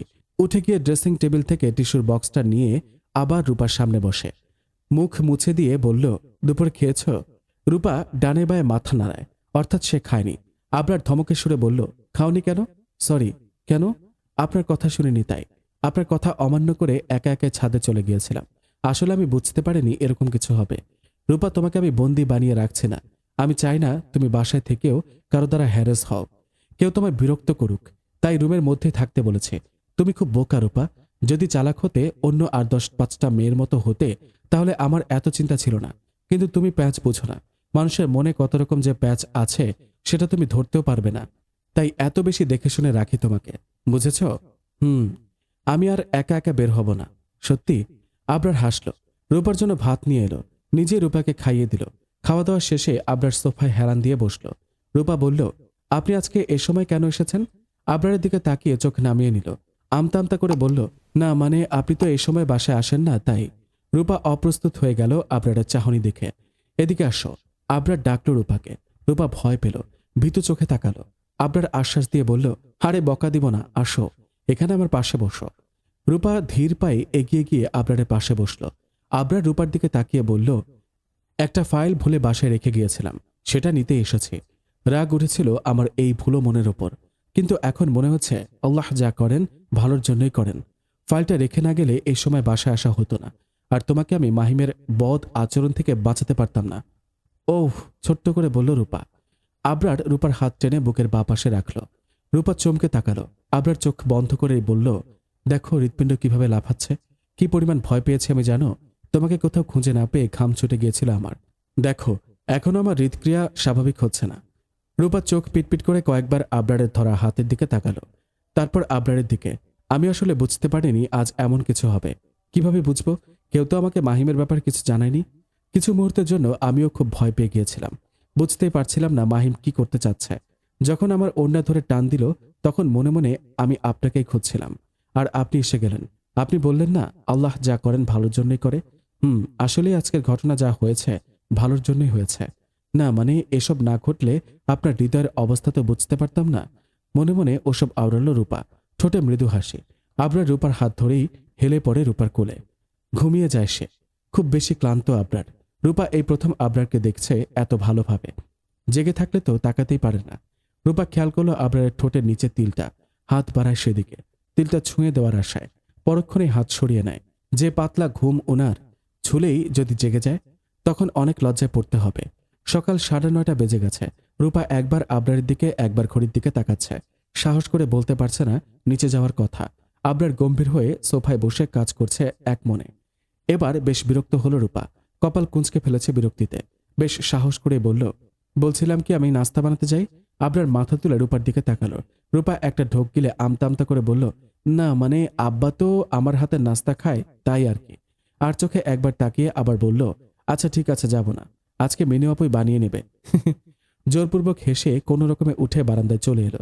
এমন ড্যাপ ড্যাপ করে তাকিয়েছিল যেন এখনই গিলে খেয়ে ফেলবে। বাপরে, রেগে গেলে উনাকে যা ভয়ঙ্কর দেখায়। চেহারা স্বাভাবিক থাকবে, কিন্তু কপালের শিরাগুলো ফুলে উঠেছে। রূপা আবারও একটা ঢোক গিলল। দোলনায় বসে কিছুক্ষণ দোল খেল। বিরক্ত হয়ে এদিক সেদিক তাকালো। কেন যে কাল একা একা ছাদে গিয়েছিল, উফ, দেখ ভাল লাগে না। এখন এখানে বসে থাক তুই, বসে বসে ভূত হয়ে যা। সব তোর জন্য হয়েছে রূপা, তুই আস্তে একটা গাথা। নিজে নিজে বিড়বিড় করে এসব আওড়াচ্ছে রূপা। রাগে দোলনার শক্ত শিকলটা খামচে ধরে। পারলে এখনই এটা মোচড়ে ভেঙে ফেলত, কিন্তু সেই শক্তি তার নেই। রূপা আবরারের গম্ভীর কণ্ঠের ডাকে রূপা বেশ চমকে ওঠে।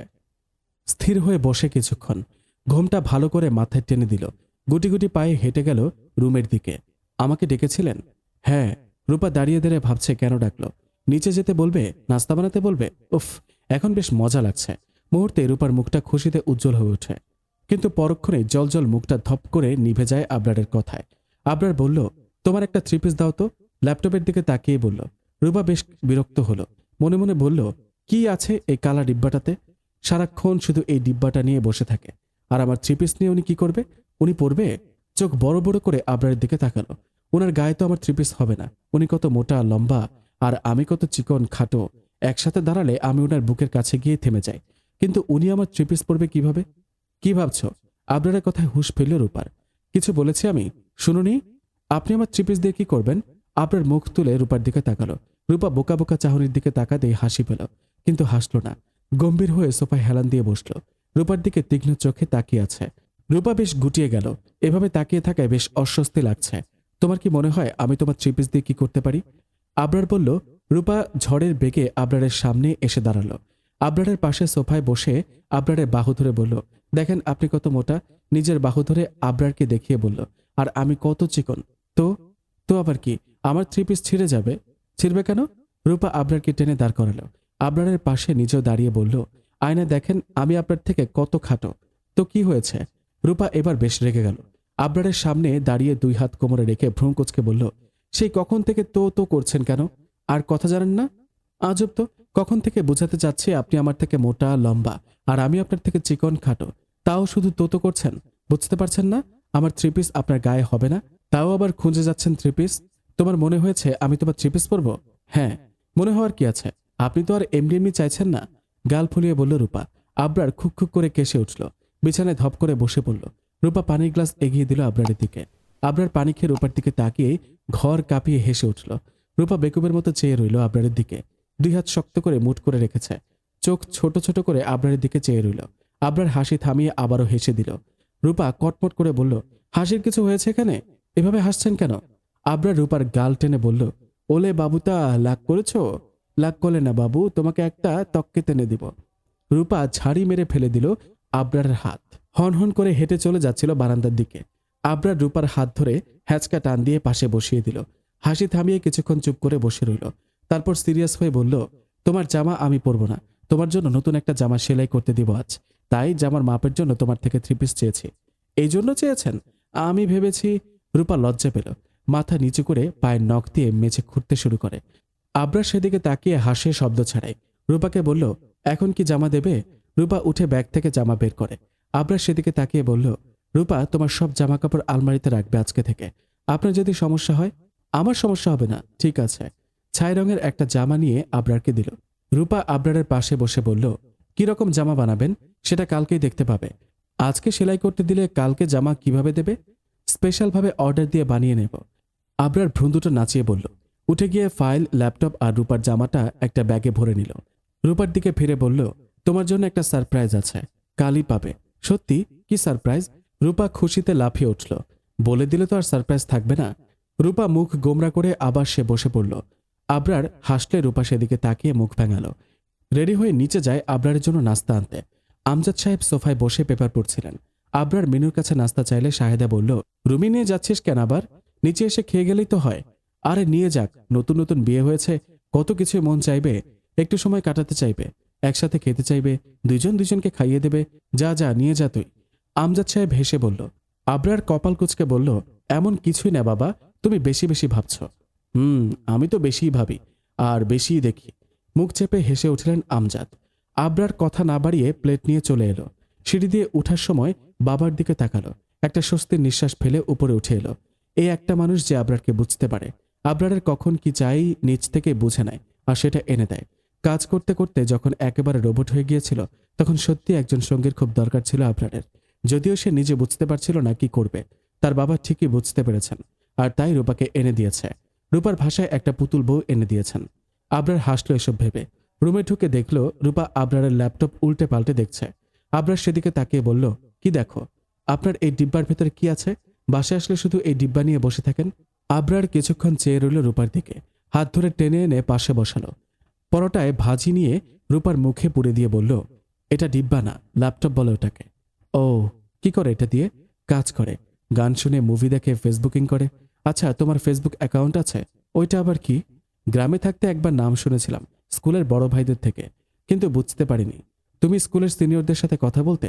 আবরার ভেতরে ভেতরে কেমন যেন জ্বলে উঠল, কিন্তু স্বাভাবিক রইল রূপার সামনে। না, আমি কথা বলতে চাইতাম না, ওরাই এসে এসে কথা বলতো। আবরারের দিকে ফিরে বসে বলল, জানেন একবার কি হয়েছিল? আমি স্কুল থেকে আসছিলাম আমার বান্ধবীদের সাথে। একটা বড় ভাইয়া এসে আমার সামনে দাঁড়িয়ে আমাকে একটা কাগজ দিল। আমি নিতে চাচ্ছিলাম না, ভয় পেয়েছিলাম অনেক, কারণ আম্মা শুনলে অনেক বকবে। আমি নিচ্ছিলাম না বলে ওই ভাইয়াটা আমাকে ধমক দিয়ে বলল, নাও এটা, আর উত্তর হ্যাঁ দিবে। ভয়ে ভয়ে ওটা নিয়ে বাড়িতে ফিরে এলাম। তারপর আবরারের চোয়াল শক্ত হয়ে আসছে ধীরে ধীরে। বাড়িতে এসে ওটা পড়ে আমি কিছুই বুঝতে পারিনি, আবার ভয় পেয়েছিলাম অনেক। আম্মাকে কিছুই বলিনি, কাগজটা ছিঁড়ে পুকুরে ফেলে দিয়েছিলাম। কিন্তু আমি বুঝতে পারিনি ওই ভাইয়াটা এমন করবে। মনমরা হয়ে বলল রূপা, কি করেছে? পরের দিন স্কুল থেকে আসার সময় আবার পথ আগলে দাঁড়িয়েছিল। সেদিন আমি একা ছিলাম। আশেপাশে তাকিয়ে কোনো মানুষ দেখতে পাইনি। ভয়ে আমি কাঁপছিলাম। ওই ছেলেটা এগিয়ে একদম আমার সামনে এসে দাঁড়িয়েছিল। তারপর রূপা কেঁপে উঠল। আবরার বুঝতে পারল ব্যাপারটা। রূপার হাত ধরে আরেকটু কাছে এনে বলল, ভয় পেও না, বলো কি হয়েছিল। ছেলেটা এসে আমার হাত চেপে ধরেছিল। তারপরেও আমাকে জড়িয়ে ধরেছিল। রাস্তার মাঝেই রূপা হাঁপাতে শুরু করে। আমার কোমরে হাত রেখে চেপে ধরে। আমি অনেক ব্যথা পাই। সেদিন ভাগ্য ভালো ছিল, আম্মা সেদিন আমাকে নিতে আসে। আমার দেরি দেখেই আম্মা আসে। ছেলেটা হঠাৎই আমার ওড়না খুলে ফেলে। অসভ্যতা করার আগেই আম্মা এসে আমাকে বুকে জড়িয়ে নেয়। আমি আম্মাকে দেখে এত খুশি হয়েছিলাম যে সেদিন আম্মা ছেলেটাকে থাপ্পড় দিয়ে আমাকে বাসায় নিয়ে আসে। এরপর থেকেই আম্মা আমাকে স্কুলে দিয়ে আসতো, নিয়ে আসতো। ছেলেটা আর অসভ্যতা করেনি। কিন্তু লিপির কাছে শুনেছিলাম ছেলেটা অনেক ঝামেলা করেছে পরে। কি ঝামেলা আমি জানি না। আম্মা সেদিন থেকেই আমাকে চোখে চোখে রাখত। বাড়ি থেকে বেশি বের হতে দিত না। শুধু পুকুর পাড়ে এসে বান্ধবীদের সাথে পুতুল খেললে আম্মা কিছু বলতো না, কিন্তু দেরি হলে বকতো। আমার আম্মা অনেক ভালো। রূপা আবরার হাত চেপে ধরে খুশি হয়ে বলল। আবরার কিছুক্ষণ রূপার দিকে তাকিয়ে রইল। কপালের চুলগুলো কানের পেছনে গুজে দিল। পরোটার আর অল্প বাকি ছিল, সেটা রূপার মুখে দিল। তারপর প্রশ্ন করল, তখন তুমি কোন ক্লাসে পড়তে? 7-এ। ওই ছেলেটা যে আমার কোমর চেপে ধরেছিল, বাসায় এসে দেখি খুব জ্বালা করছিল। আম্মাকে বলি কথাটা। আম্মা আমার কাপড় সরিয়ে দেখে ছেলেটা খামচে ধরেছিল, তাই রক্ত এসে জমে গেছে। আম্মা পরিষ্কার কাপড় দিয়ে স্যাভলন দিয়ে মুছে দেয়। জানেন, সেই খামচির দাগটা আমার কোমরে এখনো আছে। আবরার রূপার ঘোমটা টেনে মাথায় তুলে দেয়। রূপা মুখের দিকে তাকায়। নাকটা ঘেমে গেছে। আরও মায়াবী লাগছে এই চেহারাটা। ঘড়ির দিকে তাকিয়ে দেখল 10টা বাজার আর 10 মিনিট বাকি। আবরার উঠে দাঁড়ায়। আজ কেন যেন যেতে ইচ্ছে করছে না রূপাকে রেখে। তাও যেতে হবে। আবরার প্লেট গ্লাস টেবিলে রেখে আসে। রুমে এসে টাই বেঁধে নেয়। বের হওয়ার আগে রূপার হাত ধরে বলল, আমি না আসা পর্যন্ত রুম থেকে বের হবে না, ঠিক আছে? মিনু এসে দুপুরে খাবার দিয়ে যাবে। একদম বের হবে না বলে দিলাম, ঠিক আছে? ঠিক আছে, বের হব না, গাল ফুলিয়ে বলল রূপা। আবরার পকেট থেকে একটা চকলেট বের করে রূপার হাতে দিল। রূপা খুশিতে হাত তালি দিয়ে চকলেটটা নিয়ে নেয়। আবরার হাসে। কাল একটা পানির বোতল কিনেছিল আবরার। দোকানের কাছে 10 টাকা সেই মুহূর্তে ভাঙতি না থাকায় এই চকলেট দিয়ে দেয়। রূপা প্যাকেট ছিঁড়তে ছিঁড়তে বলল, আপনি কাল মিনু আপাকে ধমক দিয়ে কথা বলেছেন কেন? রাগ উঠেছিল তাই। এটা নিয়ে একটা হাদিস আছে, শুনুন, আপনার অনেক কাজে আসবে। আচ্ছা বলো। একদা একজন সাহাবী রাসূল সাল্লাল্লাহু আলাইহি ওয়াসাল্লাম থেকে জানতে চাইলেন যে খাদেমরা অপরাধ করলে তাদের কতবার ক্ষমা করব? রাসূল সাল্লাল্লাহু আলাইহি ওয়াসাল্লাম কিছুক্ষণ চুপ করেছিলেন। তারপর বললেন, 70 বার। আপনি যদি আপনার নিকট কাজ করা কর্মচারীদের 70 বার করে ক্ষমা করে দেন, তাহলে তাদের সাথে খারাপ ব্যবহার হবেই না, তারাও আপনাকে সম্মান করবে। আবরার কিছুক্ষণ ভাবল, তারপর হেসে বলল, সত্যি অনেক উপকার করলে এটা আমাকে জানিয়ে। ধন্যবাদ বেগম সাহেবা। আবরার বেরিয়ে গেল অফিসের উদ্দেশ্যে। রূপা দরজা আটকে দিল। পুরো ঘরটা গুছিয়ে ফেলল। যদিও গোছানোর কিছুই নেই, ঘুম থেকে উঠে আবরারই প্রতিদিন বিছানা গুছিয়ে ফেলে। রূপা নিজের কাপড়গুলো আলমারিতে ভরে রাখল। আবরারের একটা শার্ট হাতে নিল। নাকের কাছে আনতেই মনে হলো রূপার পুতুল বর ওর সামনে দাঁড়িয়ে আছে। শার্টে তার পুতুল বরের গায়ের ঘ্রাণ লেগে আছে। রূপা শার্টটা জড়িয়ে ধরে। আপনি আমার কাছে থাকলে আমার অনেক ভালো লাগে। আপনার প্রতিটা কথা অনেক ভালো লাগে। আপনার গম্ভীরভাবে বলা প্রতিটা কথাও আমার খুব ভালো লাগে। আপনার শাসনগুলো আমার খুব ভালো লাগে। কারণ আপনি যে আমার পুতুল বর। আপনি আমার হাত ধরলে আমার মনে হয় না আপনি আমার ক্ষতি করবেন। অন্য কেউ ছুলেই কেমন যেন লাগে। শুধু আপনি একজন মানুষ যার সামনে আমি অনায়াসে চলতে ফিরতে পারি। আমার কিউট পুতুল বর। সবাই খাওয়া দাওয়া শেষে ড্রয়িং রুমের সোফায় বসেছে। সে সময় আবরার এসে মেনুর থেকে খাবার চাইল। রিমি বলল, বাহ ভাই, একেবারে বউয়ের আঁচলের তলে গিয়ে আশ্রয় নিলি। আগে তো কোনো মেয়েকেই সহ্য করতে পারতি না। শাহেদা বলল, আমাদের সাথে খেলি না যে, বিয়ে করে দেখছি একেবারে বউ পাগলা হয়ে গেলি। আবরার কিছু বলল না, চুপ করে রইল। আমজাদ শাহেদাকে থামিয়ে দিয়ে বললেন, আরে কি যে বলো না তুমি, বউ পাগলা আবার কি কথা? বউয়ের দায়িত্ব নিলেই বউ পাগলা হয়ে যায়? একটা মেয়ে তার পরিবার ছেড়ে অচেনা একটা পরিবারে এসে থাকতে শুরু করে, তখন সেই অচেনা পরিবারের একমাত্র কাছের সঙ্গী তো স্বামী হয়। স্বামী যদি অবহেলা করে, কেয়ার না করে, তাহলে মেয়েটা কার কাছে যাবে? কার কাছে নিজের মনের কথা বলবে? স্বামী নামক পুরুষটার উপর ভরসা করেই তো একটা মেয়ে পরিবার ছেড়ে আসে। আর রূপা শারীরিকভাবেই বড় হয়েছে, মনের দিক থেকে এখনো বাচ্চা। তাই আবরার ওকে দেখে না রাখলে এই অচেনা পরিবেশে মেয়েটা কিভাবে থাকবে, কিভাবে মানিয়ে নেবে? আর কখনো এসব উদ্ভট নামে ডাকবে না। নিজের মেয়েকে বলো স্বামীকে আঁচলে বেঁধে রাখতে। আর ছেলের বউ এই কাজ করলেই দোষ। তোমরা মহিলারাও পারো বটে। আবরার, তুই তোর কাজে যা। রিমিকে বললেন, বিয়ের পর তুই নিশ্চয়ই চাইবি তোর স্বামী তোকে ভালোবাসুক, আগলে রাখুক, সবসময় আশেপাশেই থাকুক। যেটা তুই চাইতে পারিস সেটা অন্য একটা মেয়ে চাইলেই দোষ। আমজাদ কপট রাগ দেখিয়ে উঠে এলেন। রিমি মাকে বলল, দেখলে মা, বাবা বরাবরের মতো সবসময় ভাইয়াকে সাপোর্ট করলো। বাবা আমাদের চেয়ে বেশি ভাইয়াকে দেখতে পারে। শাহেদা রিমির কথার উত্তর দিল না, দমে গেল স্বামীর কথায়। তবে মনে মনে বেশ গর্জে ওঠে। রাগ ক্ষোভ সব গিয়ে পড়ে রূপার ওপর। মনে মনে হিসেব কষতে শুরু করেন। এর একটা বিহিত শাহেদা করেই ছাড়বে। এখন শুধু সময়ের অপেক্ষা। সময় হলেই তার চাল চালবে, রূপাকে তরপাবে। চোখের সামনে রূপাকে তরপিয়ে সে আনন্দ পাবে, এমন আশাই মনে মনে করল। আবরার রুমে এসে খাবারগুলো সব সেন্টার টেবিলে রাখল। রূপা সোফায় বসতে বসতে ডাক দিল। রূপা বারান্দা থেকে লাফিয়ে লাফিয়ে এলো আবরারের সামনে। আজকে 2 বেনুনি করেছে, 2টা 2 পাশে রেখেছে। 2 হাতে বেনুনি দুটো টেনে ধরে ডানে বায়ে ঢুলে ঢুলে আবরারের সামনে দাঁড়ালো। আবরার কিছুক্ষণ তাকিয়ে রইল রূপার দিকে। একদম বাচ্চা মেয়েদের মতো লাগছে এখন। মনে মনে হাসলো আবরার। রূপা ডানে বায়ে ঢুলছে আর এদিক সেদিক তাকাচ্ছে। আবরার হাত ধরে পাশে বসালো। প্লেটে ভাত দিয়ে বলল, খাও। আপনি খাইয়ে দেন। আমি কেন? আমার নিজের হাতে খেতে ইচ্ছা করছে না তাই। দেবেন না? ঠোঁট ফুলিয়ে বলল রূপা। রূপার মাথায় হালকা চাপড় মেরে আবরার ভাতের প্লেট হাতে তুলে নিল। ভাত মাখিয়ে রূপার মুখে দিল। রূপা সোফায় হেলান দিয়ে বসে ভাত চিবুচ্ছে আর আনমনে কি যেন ভাবছে। আবরার সেদিকে তাকিয়ে নিজেও ভাত মুখে দিল। কি ভাবছ?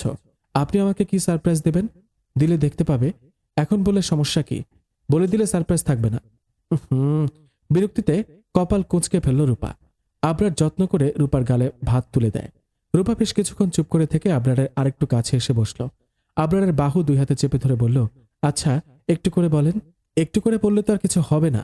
এত এক্সাইটেড কেন তুমি? বারে, আমি এক্সাইটেড হব না তো কি পাশের বাড়ির কেউ হবে? আমাকে সারপ্রাইজ দিচ্ছেন, আমি তো একটু এক্সাইটেড হবই, তাই না?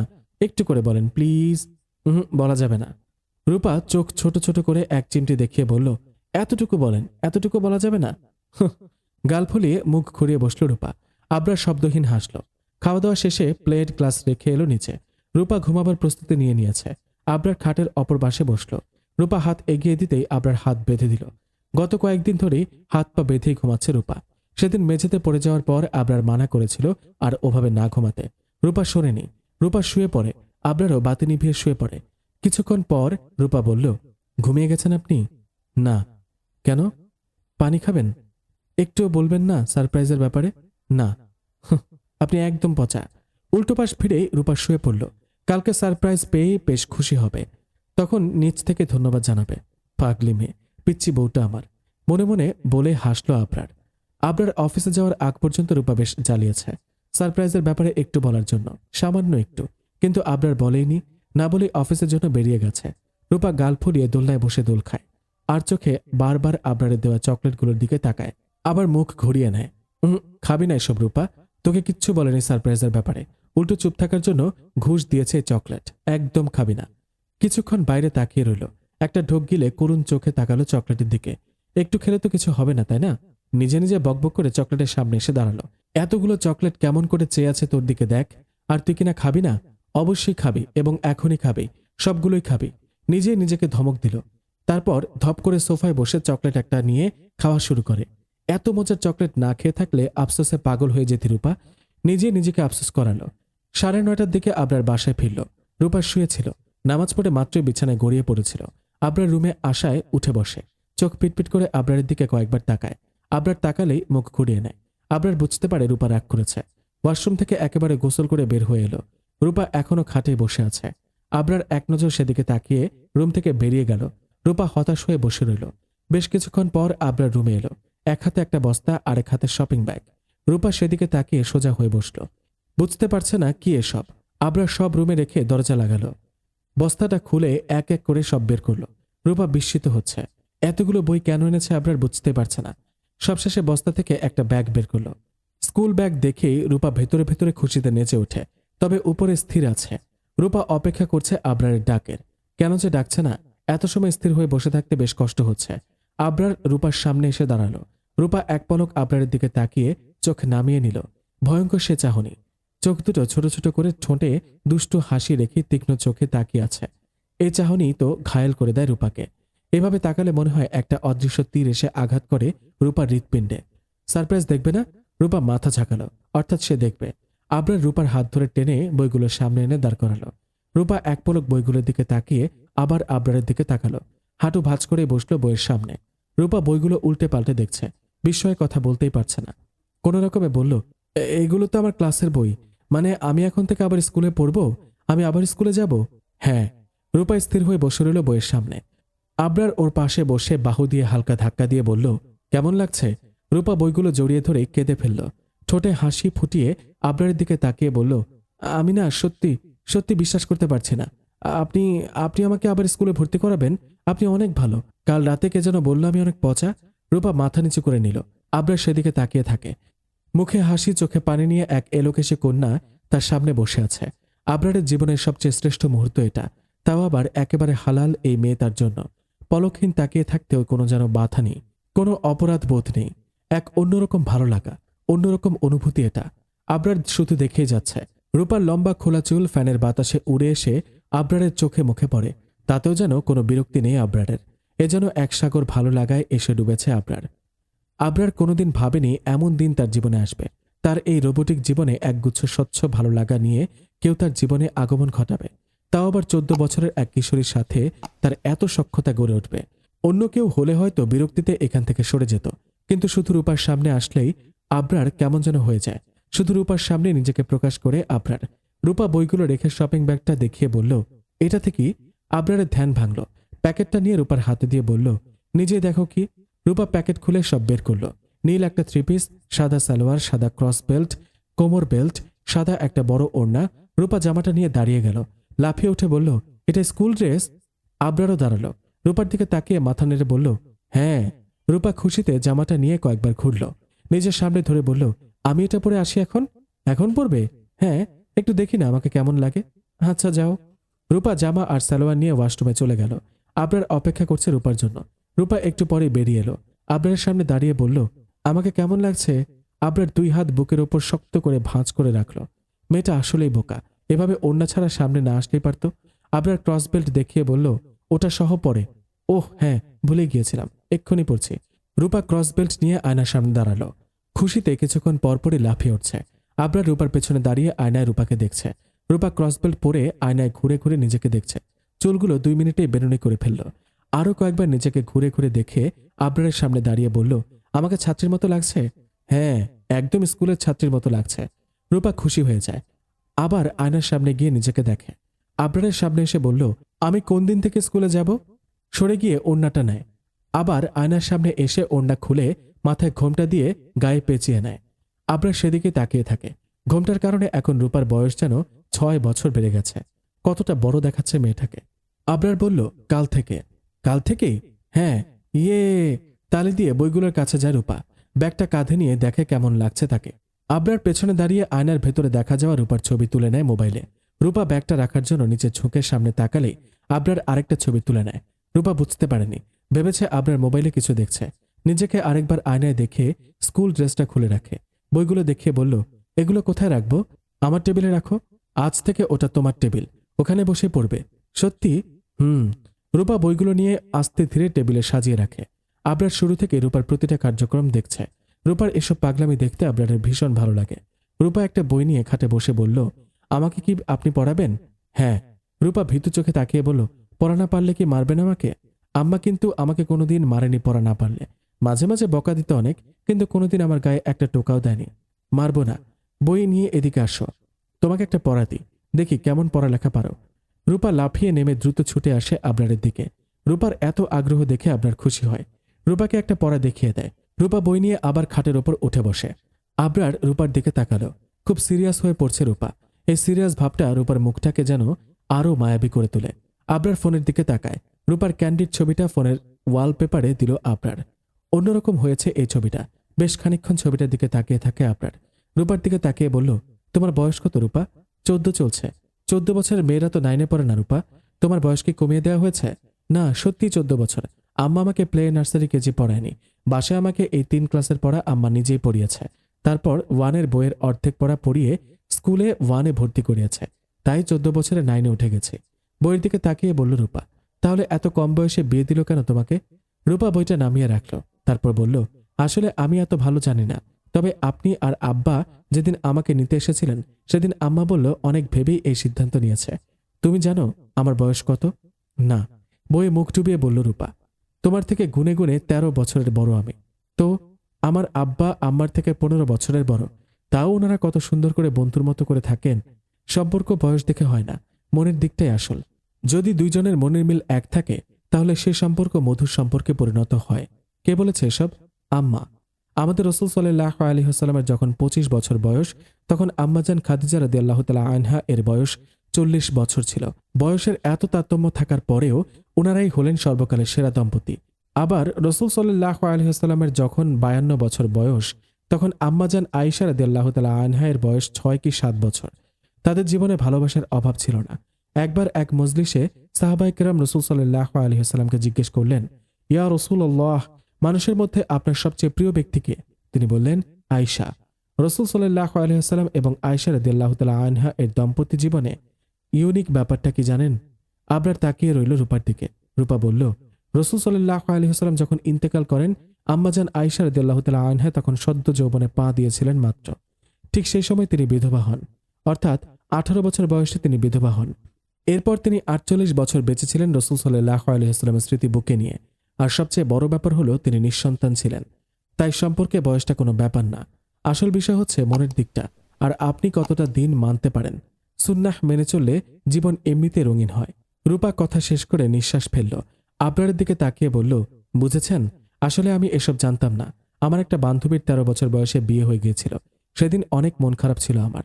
তখন আম্মা আমাকে কাছে টেনে নেন, তারপর এই কথাগুলো বলেন আর বলল, একটা মেয়ে খুব তাড়াতাড়ি নাকি বিয়ের উপযুক্ত হয়ে যায়, আর বিয়ে যত তাড়াতাড়ি হবে একজন নারী এবং একজন পুরুষ ততই ফিতনা থেকে বেঁচে থাকবে। কিন্তু এসব আমাদের সমাজ মানে না। তাই তো বিয়ের নির্দিষ্ট বয়সের পরেও তারা অবিবাহিত রয়ে যায়। তখন তারা হারাম সম্পর্কে জড়িয়ে পড়ে, যার বেশিরভাগ ফলই বিচ্ছেদ হয়। তারপর তারা ভাঙা মন নিয়ে আরেকজনের সংসারে গিয়ে ঠিকমতো মন বসাতে পারে না। স্বামীকে ভালো লাগে না, ঝগড়া, মনোমালিন্য এসব শুরু হয়, আর এক পর্যায়ে গিয়ে ডিভোর্স হয়ে যায়। অথবা কেউ কেউ তো বিয়ের মতো পবিত্র সম্পর্ক থেকেও জিনায় জড়িয়ে যায়। আবার সেই ডিভোর্স, যার কারণে বর্তমান সমাজে ডিভোর্স একটা মহামারী আকার ধারণ করেছে। আরও অনেক কারণ আছে। বুঝেছেন? এসব আমাকে আম্মা খুব সুন্দর করে বুঝিয়ে বলেছে সেদিন। রূপা বড় করে নিঃশ্বাস ফেলে চোখ বন্ধ করল। আবরার রূপার দিকে তাকিয়ে মনে মনে বলল, সবই ঠিক আছে, শুধু তুমি এখনো বাচ্চা আর বোকা রয়ে গেছো মনের দিক দিয়ে। তুমি একটু বড় হলে কি হতো রূপা? মানে যদি আমার দিকটা একটু বুঝতে, এই আর কি। থাক, কি আর করার। তোর কপালে এমন পিচ্চি বই ছিল আবরার, মন খারাপ করিস না। বউটা বড় হলেই তারপর বাকি সব হবে, বাচ্চা কাচ্চাও হবে। আবরার একটা দীর্ঘশ্বাস ফেলে উঠে এলো রূপার কাছে। রূপার মাথায় ঠোকা দিয়ে বলল, আর পড়তে হবে না, ঘুমাও এবার, কাল সকালে উঠে পড়ো। ঠিক আছে। আবরার বিছানায় পড়তেই ঘুমে তলিয়ে গেল। শুধু ঘুম নেই রূপার চোখে, কাল স্কুলে যাবে সেই উত্তেজনায় ঘুম চোখ থেকে পালিয়েছে। উফ, কি যে আনন্দ লাগছে এখন। আমি ভাবতেও পারিনি আপনি আমাকে আবার স্কুলে পড়ার সুযোগ দেবেন। আপনি সত্যি অনেক ভালো। স্কুল ব্যাগটা অনেক সুন্দর। ইস, আমার এখনই স্কুলে যেতে ইচ্ছে করছে, কিন্তু এখন তো আর স্কুলে যাওয়া সম্ভব না। আপনি আমাকে এভাবে সারপ্রাইজ দেবেন আমি ভাবতেই পারিনি। সত্যিই খুব খুব খুশি হয়েছে আমি। ধন্যবাদ আপনাকে আমার পুতুল বটটা। রূপার হাত ধরে ঝাঁকুনি দিতে রূপা লাফিয়ে বসল। আপনার দিকে তাকিয়ে আছে, হাসি হাসি মুখটা দেখে রূপা চোখ বন্ধ করে। কি হয়েছে? এভাবে ডেকেছেন কেন? স্কুলে যাবে না নাকি আরো ঘুমাবে?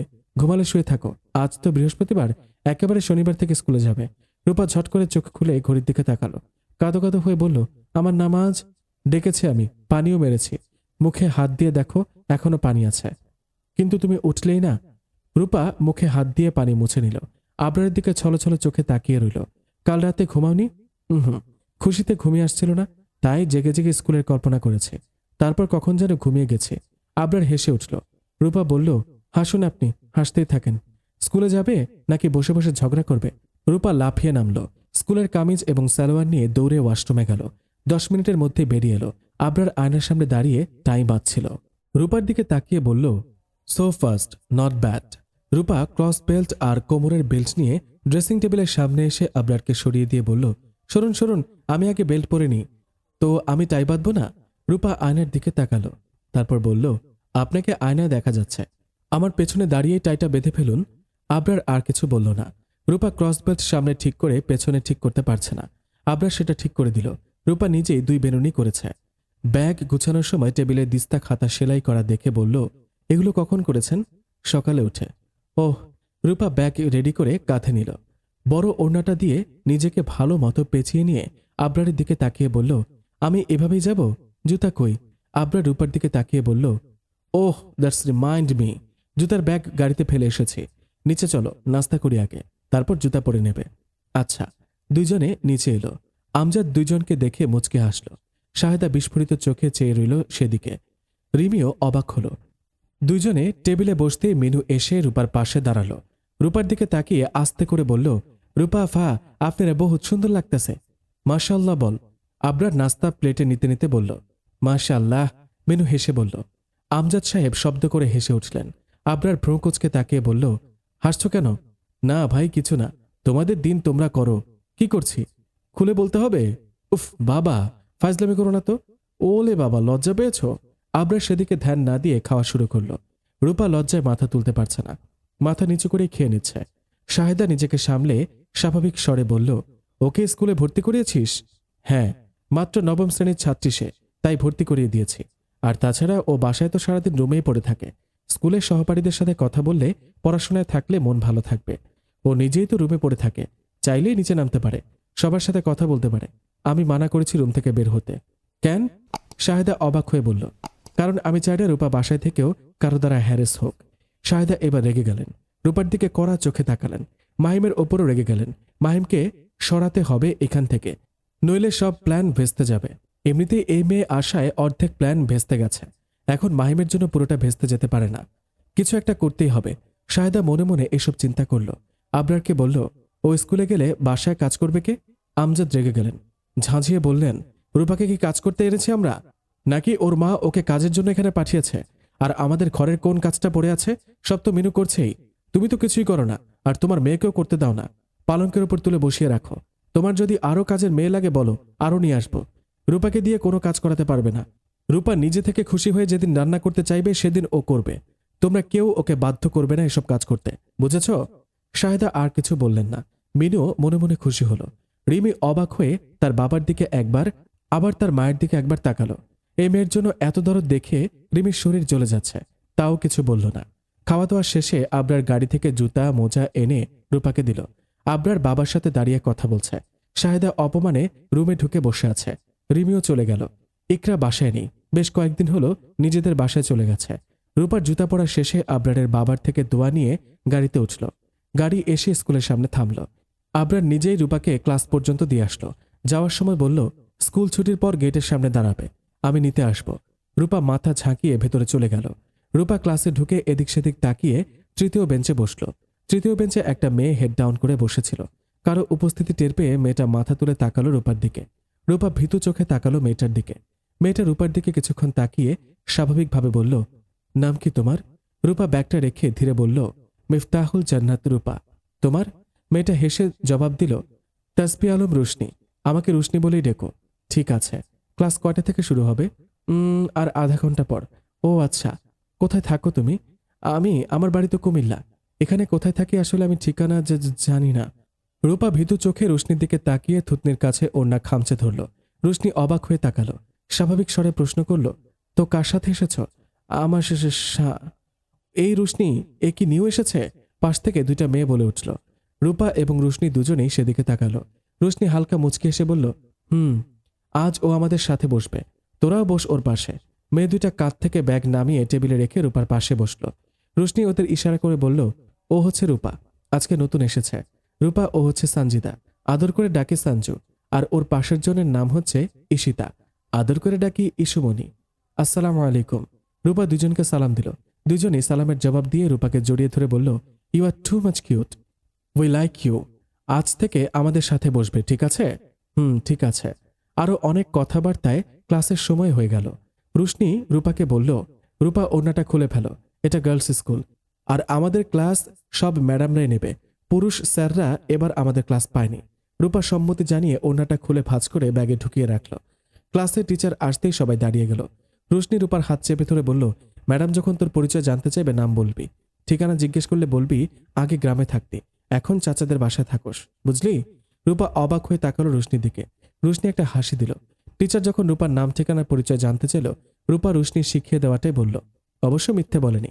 আমজাদ সাহেব রূপার দুঃসম্পর্কে চাচাই হয়, সেদিক চিন্তা করেই রূপা এটা বলল। কিন্তু রুশনি এটা কেন বলতে বলল রূপা বুঝতে পারেনি। আজ বৃহস্পতিবার থাকায় স্কুল হাফ ছুটি দিল। রূপা গেটের সামনে দাঁড়িয়ে আছে। সানজু আর ইস্যু চলে গেছে একসাথে। রুশনি দাঁড়িয়ে আছে রূপার সাথে। একটা ক্লাসেই এদের অনেক ভালো বন্ধুত্ব হয়ে গেছে। রূপা কৌতূহল নিয়ে জানতে চাইল, আচ্ছা, তখন আমাকে ওসব কেন বলতে বলেছিলি? কারণ তুই এতই বোকা যে সব সত্যি সত্যি বলে দিয়ে সবার হাসি তামাশার পাত্রী হতি। মানে? রূপা অবাক হয়ে তাকালো। তোকে নিতে এসেছে, যা বাসায়। আর বেশি চিন্তা করিস না, আমি যাচ্ছি। আল্লাহ হাফেজ, কাল দেখা হবে। তুই কি একাই যাবি? হ্যাঁ, আমার বাসা এখান থেকে 5 মিনিটের রাস্তা। রুশনি চলে গেল। রূপা সেদিকে তাকিয়েছিল। আবরার গাড়ি থেকে নেমে এসে রূপার সামনে দাঁড়ালো। রূপার সামনে তুড়ি বাজাতেই রূপা চমকে তাকালো আবরারের দিকে। সাদা শার্টের ওপরের দিকে দুটো বোতাম খোলা আবরারের, শার্ট ইন করা, চোখে ব্ল্যাক সানগ্লাস। রূপা মুগ্ধ হয়ে কিছুক্ষণ তাকিয়েছিল আবরারের দিকে। কপালে কয়েকটা চুল ছড়িয়ে আছে। আবরার সানগ্লাস খুলে রূপার দিকে তাকালো। রূপা মাথা নিচু করে একটা বড় নিঃশ্বাস ফেলল। উফ, আবার সেই তীক্ষ্ণ দৃষ্টি, সেই গভীর চাহনি। মনে হলো একটা অদৃশ্য তীর রূপার হৃৎপিণ্ড এর মধ্যখানে খুব গভীরভাবে এসে আঘাত করেছে। রূপা মাথার ওড়নাটা টেনে দিল আরেকটু। ব্যাগের ফিতাটা খামচে ধরল। আবরার মৃদু হেসে বলল, গাড়িতে ওঠো। রূপা গাড়ির দিকে এগিয়ে গেল। কিন্তু সমস্যা হচ্ছে, রূপা গাড়ির দরজাটা খুলতে পারে না। আসার সময় আবরারই খুলে দিয়েছিল। আবরার গাড়িতে বসতে গিয়ে রূপাকে দাঁড়িয়ে থাকতে দেখে তাড়াতাড়ি করে বের হলো। রূপার দিকে দরজা খুলে দিতেই রূপা উঠে বসল। আবরারও উঠে বসল। গাড়ি স্টার্ট দিল। কিছুক্ষণ চুপ থেকে আবরার নিজেই প্রশ্ন করল, how was your first day at school? অনেক ভালো। জানেন, আমার 3টা বান্ধবী হয়েছে। একটার নাম হচ্ছে রুশনি, একটা সানজু আর একটা ইস্যু। সানজু আর ইস্যু অনেক দুষ্ট। কি যে দুষ্টুমি করে, আজকে হাসতে হাসতে আমার পেট ব্যথা হয়ে গেছে। ওদের থেকে রুশনি অনেক ভালো। না মানে সবাই ভালো, কিন্তু রুশনি একটা আলাদা। ও একটু বেশি ভালো। কেমন করে যেন আমার সব ব্যাপারই ও বুঝে যাচ্ছিল। আমার কিসে অস্বস্তি হচ্ছে, কিসে ভালো লাগছে, ও সবে যেন আমি বলার আগেই বুঝে যাচ্ছিল। আমি আজকে অনেক খুশি। আবরার হাসল। রূপার দিকে পানির বোতল আর চকলেট এগিয়ে দিল। রূপা খুশি হয়ে সেগুলো নিয়ে খাওয়া শুরু করলো। বাসায় পৌঁছে রূপা আগে আগেই সিঁড়ি বেয়ে রুমে এলো। ব্যাগটা কাঁধ থেকে রেখে, ওড়নাটা রেখে বিছানায় ধপ করে শুয়ে পড়ল। আবরার রুমে এসেছে ল্যাপটপ নিয়ে যেতে। রূপাকে এভাবে শুয়ে থাকতে দেখে ভ্রু কুঁচকে তাকালো। রূপার সামনে গিয়ে বলল, রূপা, তুমি এভাবে শুয়ে পড়েছ কেন? গোসল, খাওয়া, নামাজ না সেরে শুয়ে পড়েছ? ওঠো। আবরার ল্যাপটপ ব্যাগে ঢুকিয়ে আবার রূপার দিকে তাকালো। রূপা এখনো শুয়ে আছে। আবরার রূপার হাত ধরে টেনে দাঁড় করালো। ক্রস বেল্ট, কোমরের বেল্ট খুলে রেখে কাপড় হাতে ধরিয়ে ঠেলে ওয়াশরুমে পাঠালো। রূপার ব্যাগ, ক্রস বেল্ট আর ওড়নাটা বারান্দায় দড়িতে মেলে দিয়েছে। সব ভিজে গেছে ঘামে। রূপা গোসল করে বের হয়ে আবরারকে পেল না। নামাজ পড়ে আবার শুয়ে যাচ্ছিল। তখনই আবরার খাবার প্লেট হাতে নিয়ে রুমে এসেছে। রূপাকে আবারও টেনে তুলে নিজেই খাইয়ে দিল। খাওয়া শেষ হতে রূপা আবার ধপ করে বিছানায় পড়ে গেল।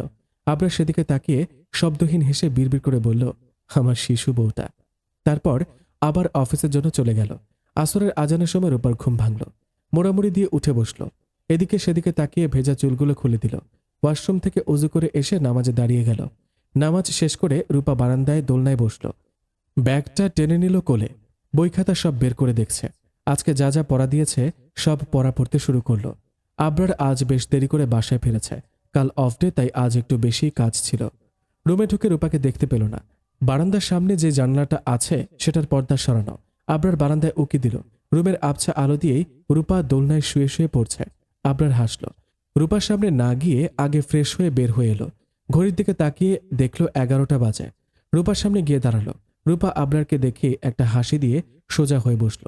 টেবিলে না বসে এখানে পড়তে বসলে যে? এখানে খোলামেলা জায়গায় পড়তে ভালো লাগছিল, তাই। ওহ। আবরার রূপার দিকে তাকিয়ে রইল। রূপার নজর বইয়ের দিকে। বই থেকে মুখ তুলে বলল, শুনুন না, এখানে একটা লাইট লাগিয়ে দেবে না আমায়? আমি এখানে বসে পড়ব। ঠিক আছে, কালই লাগিয়ে দেব। সত্যি? হ্যাঁ। রূপা খুশি হয়ে হাততালি দিল। আবরার মৃদু হাসল। খেয়েছ? হুম। আসো, খাবে। কখন থেকে পড়ছ? বিকেল থেকেই। আবরার হেসে বলল, হয়েছে, আর পড়তে হবে না। আমি কয়েকটা অঙ্ক পারিনি। আগে খেয়ে নাও, কাল সকালে দেখিয়ে দেব। ঠিক আছে। দুইজনে খেয়ে নিল। আবরার অজু করে এসে শোয়ার প্রস্তুতি নিচ্ছে। রূপা বই খাতা সব গুছিয়ে রেখে আবরারের সামনে এসে বলল, আমার ডায়েরি, ব্যাচ, ফিতা আর সিলেবাস কেনা বাকি। ওহ, ওগুলোর দাম কত? ডায়েরি 35 টাকা, ব্যাচ 20 টাকা, ফিতা 10 টাকা আর সিলেবাসও 10 টাকা। শনিবারে কিনে দেব। আজকে ভুলে গিয়েছিলাম। এখন এসে ঘুমাও শিশুবু। রূপা চোখ বড় বড় করে তাকিয়ে আছে আবরারের দিকে। আবরার ঠোঁটে ঠোঁট চেপে হাসছে। আপনি আমাকে কি বললেন? শিশু বউ? আমি শিশু? বড় হয়েছ? হ্যাঁ, আমি যথেষ্ট বড় হয়েছে। আমি এখন ক্লাস 9-এ পড়ি। আমি এখন ক্লাস 9-এ পড়ি, ব্যঙ্গ করে বলল আবরার। তারপর হেসে দিল। রূপা হাত ধরে টেনে সামনে বসালো। কপালের চুল সরিয়ে দিয়ে বলল, বড় তো হয়েছ, কিন্তু বুদ্ধির দিক দিয়ে এখনো একদম বাচ্চা রয়ে গেছ। শিশুদের মতন আচরণ। তাই তুমি আমার শিশু বউ। আমি যেমন তোমার কাছে দেখতে পুতুলের মতন, তাই তোমার পুতুল বর বলো। তেমনি তুমিও আমার শিশু বউ। রূপা মুখ বাঁকালো, গাল ফুলিয়ে অন্যদিকে তাকিয়ে রইল। আবরার দুষ্টু হাসল। রূপার কানের কাছে ফিসফিস করে বলল, গাল ফুলিয়ে রেখেছ কেন? একদম টমেটোর মতন লাগছে। এখন কিন্তু আমি কামড় দেব। রূপা চমকে তাকালো, তাড়াতাড়ি করে সরিয়ে দাঁড়িয়ে গেল। আবরার হা হা করে হেসে দিল। কাঁথা মুড়ি দিয়ে শুয়ে বলল, আমার কিউট শিশু বউটা বাতি নিভিয়ে এসে শুয়ে পড়ো। কোথায় বলবে তুমি আমার পুতুল বউ? না, তা না বলে বলছে শিশু বউ। আমাকে কোন দিক দিয়ে শিশুর মতন লাগে? মানছি আমি একটু বোকা, না মানে একটু বেশি বোকা, তাই বলে শিশু বউ? থাক, শিশু বউ নামটাও সুন্দর। ভাগ্যিস আমাকে বোকা বউ নাম দেয়নি। বোকা বউ নাম দিলেই যেন ছেড়ে দিতাম আপনাকে, চুল ছিঁড়ে ফেলতাম। না না, ছিঁড়ব না, আমার এত কিউট একটা মাত্র পুতুল বর। কিন্তু আমি আপনার সাথে রাগ করেছি। মনে মনে এসব ভেবে আবরার দিকে ফিরেই শুয়ে পড়ল রূপা। চোখ পিটপিট করে খুলে তাকাতেই দেখলো আবরা রূপার মুখের দিকে ঝুঁকে আছে। রূপা চোখ কচলে মোড়মুড়ি দিয়ে বলল, কি হয়েছে? আবরার সরে এলো, শার্টের বোতাম লাগাতে লাগাতে বলল, আমি মসজিদে যাচ্ছি, তুমি উঠে নামাজ পড়ে নাও শিশু বউ। আবরার হেসে রূপার গাল টেনে দিল। রূপা উঠে বসে মুখ বাঁকালো আবার। আবরার হেসে বেরিয়ে গেল। রূপা নামাজ পড়ে আবার বিছানায় গড়িয়ে পড়ল। রূপার ঘুম ভেঙে গেল। মোড়ামুড়ি দিয়ে উঠে বসল। ঘুম ঘুম চোখে ঘড়ির দিকে তাকালো। 10:30 বাজে।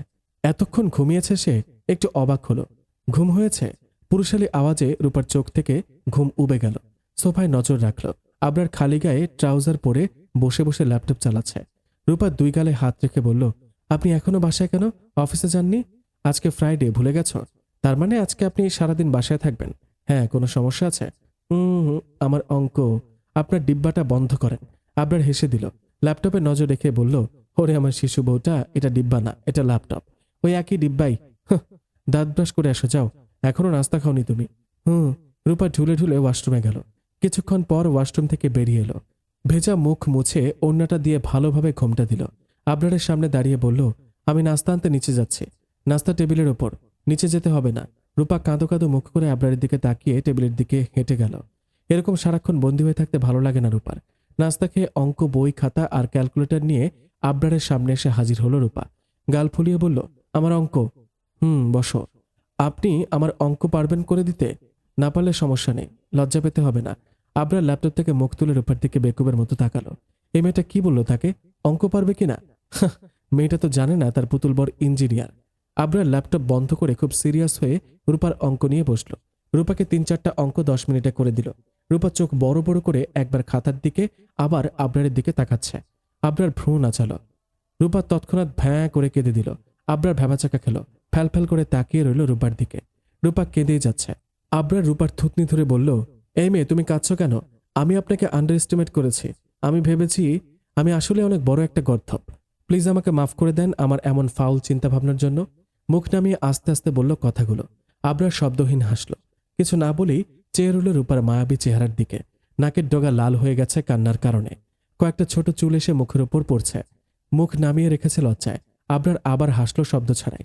রূপাকে বাহু দিয়ে হালকা ধাক্কা দিয়ে বলল, আমি কিছু মনে করিনি আমার শিশু বউয়ের কথায়। শিশু বউ তো শিশুর মতোই কথা বলবে, তাই না?